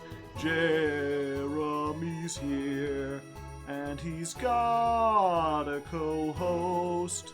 They comically hate each other, as all co-hosts do. What? What? Some news as we return to our main There we story. go. Okay. That punitive and potentially illegal sanctions should be imposed upon this country. The sanctions, which come into effect immediately, aim to stop the flow of food, fuel, and even some medicines from reaching your pockets. Very Tonight, rude. we have guests from across the continent to discuss this unprecedented situation. For Advance, Peter Clement is at his home in Lamfordshire. Are you there, Peter? Yes, I can hear you, Jeremy. Thank you for having me. A momentous day, Prime Minister. Are you shaken? Oh, I don't scare that easy, I'm afraid, old son. Neither do the people of this country. Well, joining us is Ivan Vodovich, Foreign Minister of Urkistan. Ivan, thank you for being here. Great pleasure. You, Megan Wolf. Great. I'm gonna regret sending my daughter to Urkistan. Of crazy, expensive prostitute. In my country, you will be worshipped as a god. Okay. Minister, as one of those arguing most strongly for these sanctions, how do you feel about Advance's defiant stance? Advance is like man who think he have big career in movies land, when actually he in dirty sanitarium, screaming at mirror and holding tiny penis in hand. He's clearly not from Svenland, and we have like some of the cleanest mental health facilities in the continent, yeah. And welcome to Svenland's Minister of Mojo, Björk. I'm sorry, we don't appear to have your surname. It's just Björk, yeah. We don't use things Björk. like socially divisive surnames here, yeah. Minister? It's just Björk, yeah. Right, Björk. Your country spoke in favour of Advance at the World Council today, but you were noticeably absent when it came to the actual vote. Well, what a surprise. The hippies didn't show up for the fight. Actually, that's quite racist, because if you must know, we were going to go to the whole, like, vote thing, yeah? But it's actually the Festival of Feuerlands here at the moment, where we honor the Feuerlands? So, like, we all had to look our grandparents' Galicia whilst the vote was happening, and that's like a really, really time-consuming process, actually. You're like sissy man. You have this expression, sissy man. It's like man with tiny penis who like to wash more than once a week. Actually, that's quite homophobic, yeah, Oh, because... stop winding him up, Ivan. We're not back at the Grange now. Sorry, Jeremy. Ivan and I used to play golf back in my media days. Yeah, he always win. Nothing gives him greater pleasure than grinding people's gears. The more publicly, You know what grinds my gears, Chad? You're like man with tiny penis who think he have tiny penis, but actually he discovered that. Oh, could it be? No, his tiny penis. Ivan's just worried that when the rest of the world sees how well we're doing, they'll notice all that dosh that he's got squirreled away. Because that's what these sanctions are, Megan. They're the last pathetic gasp of an establishment in collapse. Shut the gates, Ivan, old mate. Good. They can join others on my wall. Actually, in Svenland, we have like serious animal welfare legislation. And like my friend Helga, she got arrested for killing a butterfly that was hovering over her fuel thing. I mean, in English, jam sandwich. I used to know a girl called Jam Sandwich. Cracker too. You can't say that on Twitch! A little from the news here. That's human interest, Jeremy. The real people behind the headlines and all that. So if you're watching, Jan, give us a call. Really? Yeah. Let's see if we can't organise a reunion. Crash, I'm not sure about that. I'll have to run it past Mrs. Clement first, eh? Peter, you're like man trying to empty ashes of mistresses into oncoming vent. Soon you have tiny penis and beard full of Yeah, I get it. Everyone has a tiny We penis. don't really go into all that restricted monogamy stuff. Yeah, I got it. In Svenland, we're all very hippie-ish. Well, it seems that we are running out of time. Yes, so before we go to the break, briefly, if you would, gentlemen, with the people of this country facing shortages and Possible shortages and power outages. Yes, of course. Thank you. Possible shortages and power outages. Can you summarise your thoughts for us, Minister Bierk? Well, from here, yeah, you all look a bit stupid really arguing about outdated divisive concepts like money. In Finland, we replaced currency with a system of bodily fluids back in the 1970s, and that's like really hard to sanction, actually. Thank you, Minister Votovic. Your country is like man who think he invented perfect trap for giant Newton herring bear. But it turns out he has a tiny penis, right? Holding his tiny penis, yes. Thank you, Minister. And finally, Prime Minister Clement. Let me talk to your viewers here, Jeremy. Don't worry, everybody. Don't be afraid. Don't even lose a wink of sleep. Not even a wink. The world would react this way, and we're ready. As my old man used to say, you can't make a shite pie without blocking a few toilets. Thank you, Prime Minister. Reassuring words there. We'll be back after these messages. 1 minute back. Hey, Peter, I over your way this weekend. You fancy a quick 9? Yeah, sure, front or back. That's what I hope you're asking Megan Wolf for me. She's out of your league, mate. Crazy Niels! Well, you have to be more careful. It's all part of his long-term plan to get fired live on the news at 6 in front of the nation. Can someone warn him it's going a little too well? Alright, there's no things climbing up. This is important. New government censorship should show up in blue. Same as regular censoring. Keep an eye out for the advanced blue waveform. Interesting. The government wants me to censor things. Are you still meant to bow? Now things are getting exciting. What? Should I just like curtsy? Hang on. Have they given you the Crown Prince report? What? Megan? This is Jeremy, and he'll be interviewing you. It's Crazy Neil! It's quite alright. Yo, just a quick one. You're not going to ask me about the chimp, are you? Live in 10 seconds. Because he put that get up on himself. Just saying. Going in 5, 4, 3. Welcome back. I'm Megan Wolf. Later, we have an exclusive first look at a theatrical sensation everyone's going to be talking about. But first, it's time to go over to the culture spot with lovely old Jeremy Donaldson, who's joined by a very special guest. Jeremy. Thanks, Megan. I have the honour and privilege of being joined by hip-hop royalty. He's been called the son of the streets and the father of truth. Not sure how that works, but whatever. Let's welcome Jesus! Thanks, Jeremy. Yeah, it's a real honor to be here. I'm kind of the father of the truth myself, you know, from time to time. I used to watch you through a window of the shop, so to be here right now is crazy. You've had quite the journey to be here today. Can you tell us about it? Well, you know, I try not to Well, you know, the past is the past, and I don't like to dwell on it. I understand. But yeah, man, the streets is all I remember. Like, my mother donated me to a charity shop soon after I was born. Elderly lady took pity on me. You know, she let me sleep on a pile of crime fiction until I taught myself how to walk. Wow, that's quite the childhood. And she died tragically. Right there in my arms, man. You know, I remember a tear falling as she laid there next to the used homeware. And in that moment, I became a child of the streets. I was just 18 months old. What a tale. What a tale. You're known for your direct and honest lyrics. Was your style informed by your troubled past?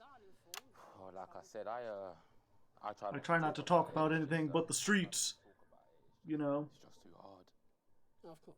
But my first album is about the story of the first 4 times I stole, so I wouldn't starve. A small group of infants came to see me as their de facto leader. They call me Mr. Cheese Slice. Anyway, we were like a family. So it would seem. Recently, you've been quite outspoken about the government. Yeah, fuck the government. Fuck Advance. Fuck Peter Clement. What is it that you object to so vehemently? Well, you know, they stole from us. They're taking our money and spending it, man. Redistributing it. Actually, homelessness has been all but eliminated in the last couple of months.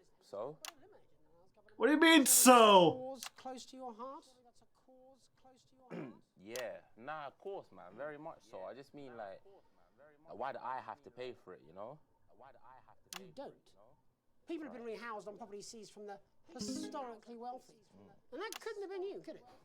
Look, yeah, I worked hard to be here. I built this for nothing, and I deserve to be rewarded for that.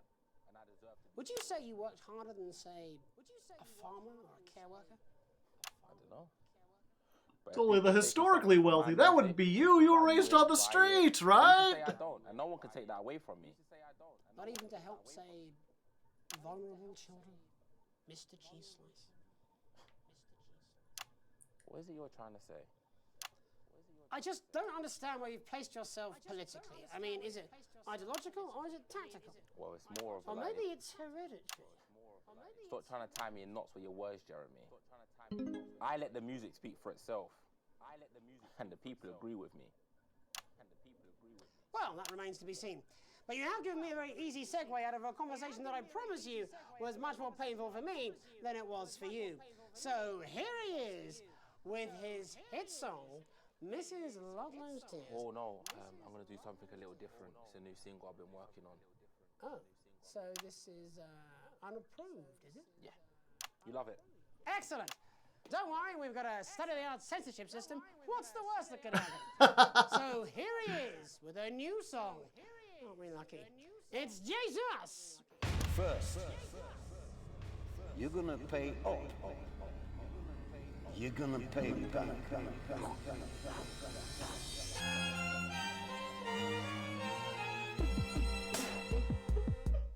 Well, we're all different races from many different places. At any given moment, only one could be the greatest. So you can feel the elation from your participation. Still 2 leaders in this motherfucking nation. Now we're getting sanctioned, talking about expansion. Why does Julius require a massive fucking mansion? So fuck all your schemes. I don't need your freaky team, and I don't need your help to achieve my fucking dreams. Oops. So don't make a fuss when you find you're one of us. Yeah, every single one of you's a bit Jesus. And you can call me crazy, cause no one ever pays me. But I won't waste a lifetime being motherfucking lazy. I may be inventive, my taste may be expensive. But why would I get out of bed with no fucking incentive? Although it's contravention of your obvious intention. I like to eat a little of the fruits in my invention. You make us the same, but we're not all the same. All our dreams, all our schemes, all our means are not the same. The best of the praise of the crest of the wave. Cause we're only equal people when we're motherfucking slaves. Take this fact, gonna stain it red. Gonna slam it into Peter Clement's motherfucking head. Cause he's thick as shit, he's got a job he's unfit for. It's time to stone a castle with a motherfucking pitchfork.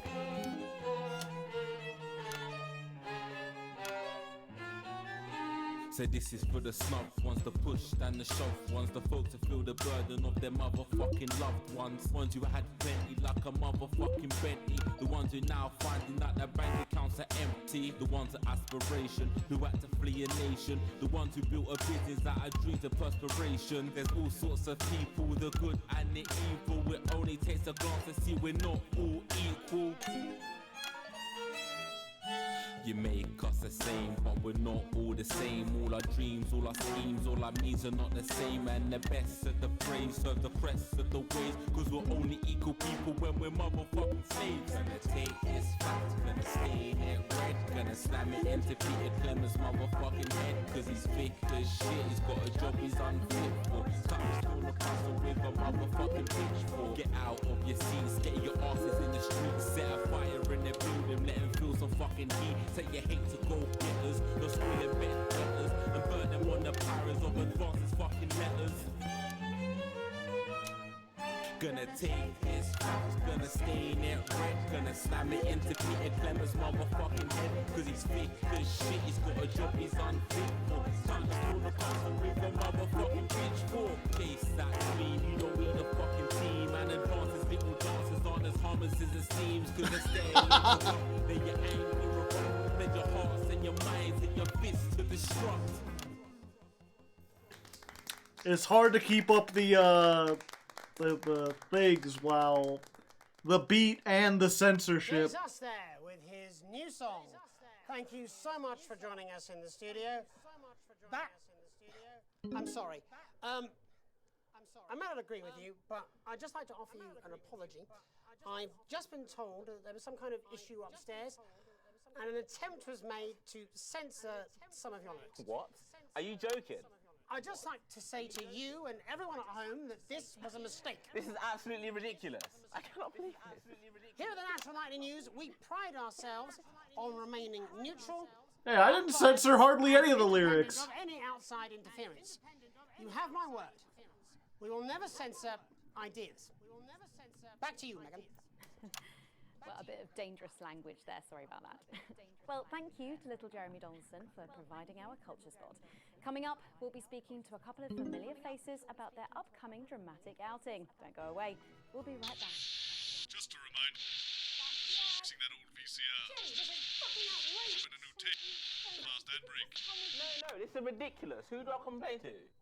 This is just a mix-up, I'm sure. Now, if you come with me, I really do have to ask Oh, you to trust me. leave it. My father's going to hear about this. I understand.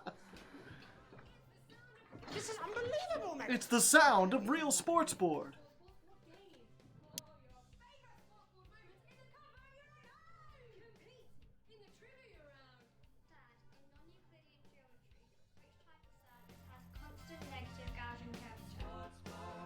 Hyperbolic? Whoa. Catch the egg! Name that fish! Keep the bucket! Wait, is that? Yes! It's the poison! Oh, here we go. The boys' noise. Put in. If we could just get you in position. Oh, say no more. Say no more. Jeremy, you remember Mr. Yeah, I'm really curious how much of that you censored. I think I censored like one of his political phrases, and almost the rest of it was just the curse words. Perhaps a lower order demon. Yes, it is awfully exciting, isn't it? Right, okay then. We're going live in 10 seconds, opening on camera 1. Oh, thanks for letting me know. 5, 4, 3. Welcome back, and no, you're not mistaken. Sitting across from us are some very familiar faces. You really are too kind, Megan. It was only a yogurt commercial, but I'm still proud of it. Here to talk about his new show, we're joined by National Treasure Tommy Harris, the National Theatre's Philippa Ray, and National Deficit Jeff Algebra. It's so lovely to have you all. Tommy, would you like to tell us about the show?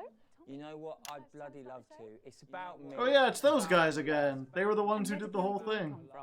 So, right, picture this. Their legs are kimbo, mid-session, sweat is pouring out of me like an immense hog. And then Cindy comes in, she says, Pete's on the phone. That's Peter Clement. The Prime Minister. Yeah, Pete's actually a really good mate of mine. Oh, is he really? Yeah, no, he comes to training sometimes. He's actually a pretty good goal sweeper. Anyway, so Pete, he says, Toby, he thinks my name's Toby, see? He says, how would you like to spread your message of team spirit and cooperation across this fractured nation? How would you like to really make a difference in these desperate times? What did you say? Yeah, right, yeah. Yeah, all right. So, Jeff, the question on everyone's lips is, what in God's name are you doing here? Well, after the success of my debut work and all the people that I've touched, I knew that I had a career in theatre. Yeah? I've always been an admirer of Tommy from afar. So when my manager phoned and said that I'd been offered a gig as director, I was ecstatic. I whipped my trousers off and got straight to work. Why did you do that? I do all my best work with my trousers off. Yeah, I've been told that too. No, I wouldn't say so. Right, Tommy, sorry, would you just give us a sense of what the show is actually about? It's about how hard it's been for me and some of the struggles that I've faced. It like really getting to the heart of how tough it is to be me. I call it Tommy Harris. Jesus, that was hard. Catchy. We actually have some clips of the process of the show. Would you mind telling us what's going on here? Yeah, so the show is built around two things that are very important to me. It mixes scenes from my life as well as epic fantasy retellings of scenes from my life. But Dad, you promised you'd come to my graduation. I'm sorry, son. You're an embarrassment. Oh! You promised you'd come to my graduation. Back, demon! Back to the hells! Demon, back to the hells! Philippa, what's it been like co-starring with Tommy Harris? I've always dreamed of treading the boards at medium-scale regional theatres, Megan. And for once, this show really gives me something to sink my teeth into. What's different about this show, then? Tommy, Mr. Harris's show really lets me show my tremendous range as an actor. I've always suffered from typecasting, forced to play the same tired characters in every god-awful yogurt advert or godforsaken soap opera or, God forbid, a pantomime. But, you know, this show has really let me just It's just letting her wear different hats. The viewers at home will be dying to know exactly what is it that you bring to the show. Good question.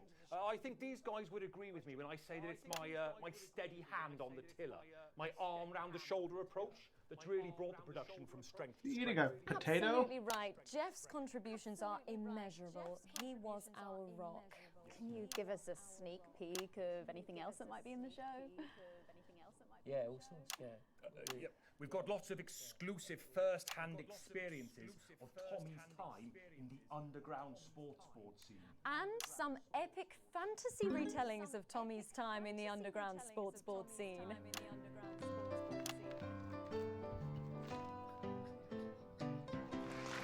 10. You'll never take the sacred path! And am I right in saying this was officially commissioned by the government? Yeah, all paid for by the taxpayer, which, you know, to be honest, was actually a lifesaver, really. I think it's fair to say that without Advance's support, we'd have had to cut the finale. Which frankly would have been a travesty. Oh God, Jesus Christ! The dinosaur! You do this every night. I guess it's a dragon. It's a metaphor. For what? Death. And the public are footing the bill, are they? Too bloody right they are. Between the cost of my tour bus and the dry cleaning of my ties, I'm barely scraping a profit here. Amazing. And where can the folks at home come and see this for themselves? We're performing all over the nation. And people can see it for absolutely free, all courtesy of Advance. Isn't that incredible, Jeremy? Yes, it's unbelievable. Well, thank you all so much for coming. Next time we see you, no doubt, you'll have taken our jobs. That's all we have time for tonight. Join us tomorrow when I'll be interviewing the world's most attractive horse. Oh, I gotta be there for that one. Megan Wolf, and from all of us here, have a peaceful night.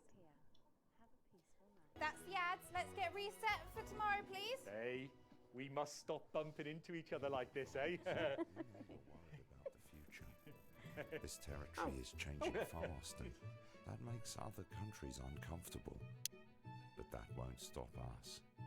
We intend to make sure that in these challenging times, every citizen gets their fair share of the abundant, nutritious food we grow right here in the territory.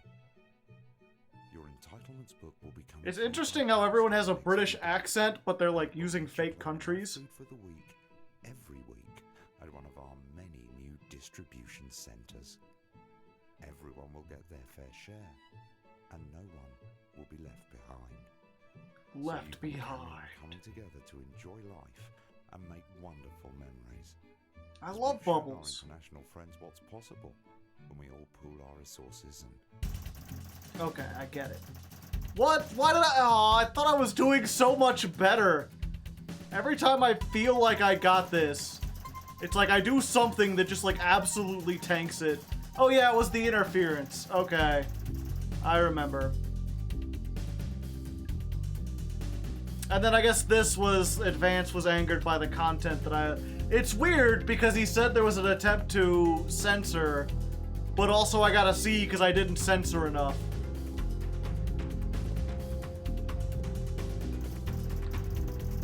Your full wages! Yep, and they continue to go up.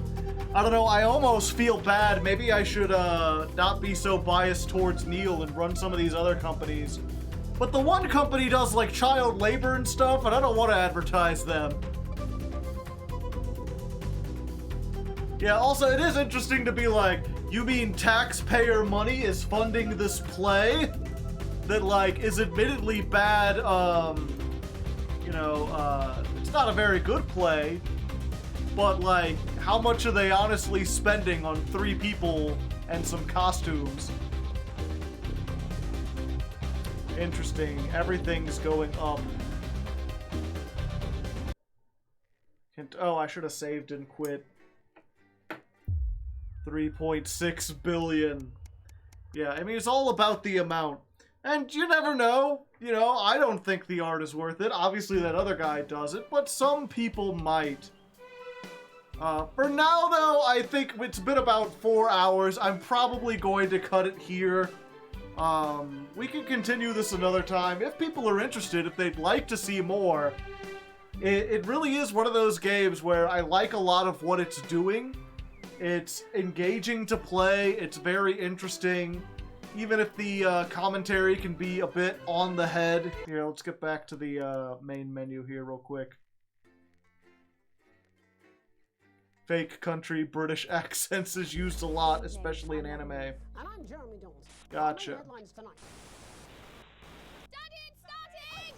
Where's the... Let's turn this down. But yeah, it's definitely not bad. It's got an interesting scent. You know, when they started out, it's, you know, with all the people, the clips on here and the music, I thought this was going to be super serious. And it's way more goofy than I was expecting. I can't believe I had to have a content warning at the beginning, like, oh, you gotta watch out. I guess they talk about euthanasia. It's very, very light. It's not nearly as serious. And yeah, it's not very subtle either. It's not really like a thinking man's game. But it is really fun to play.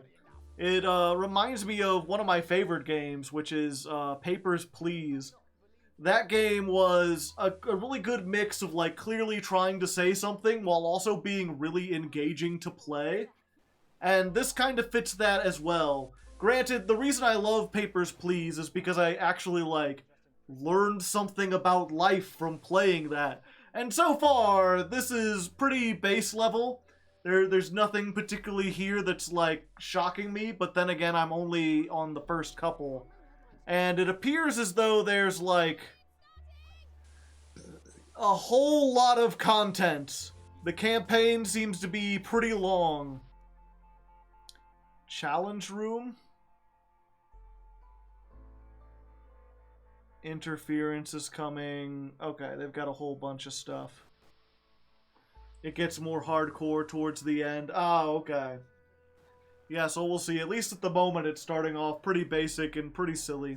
But I do like the concept.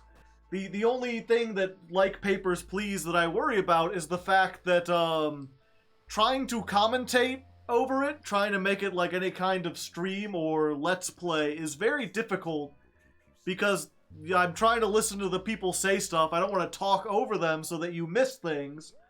But even if I wanted to talk over them, talking over them while paying attention to what they're seeing and keeping an eye on the bars and the cameras and where everything's at, it ain't easy.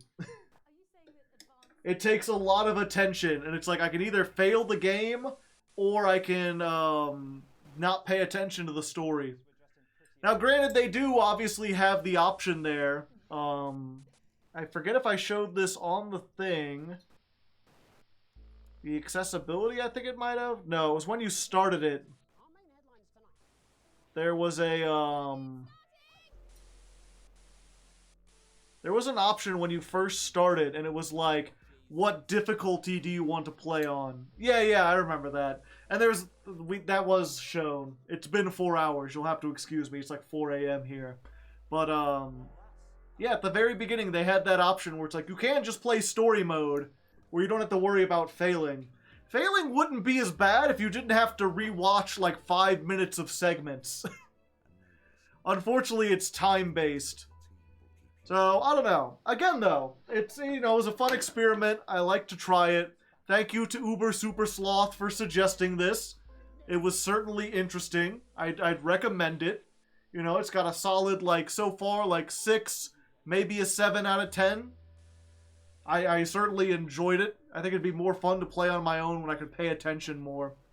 Yeah, checkpoints halfway through the episodes would be great, I guess is my only request, so that I don't have to completely redo everything if I lose to, messing up where the signal thing goes.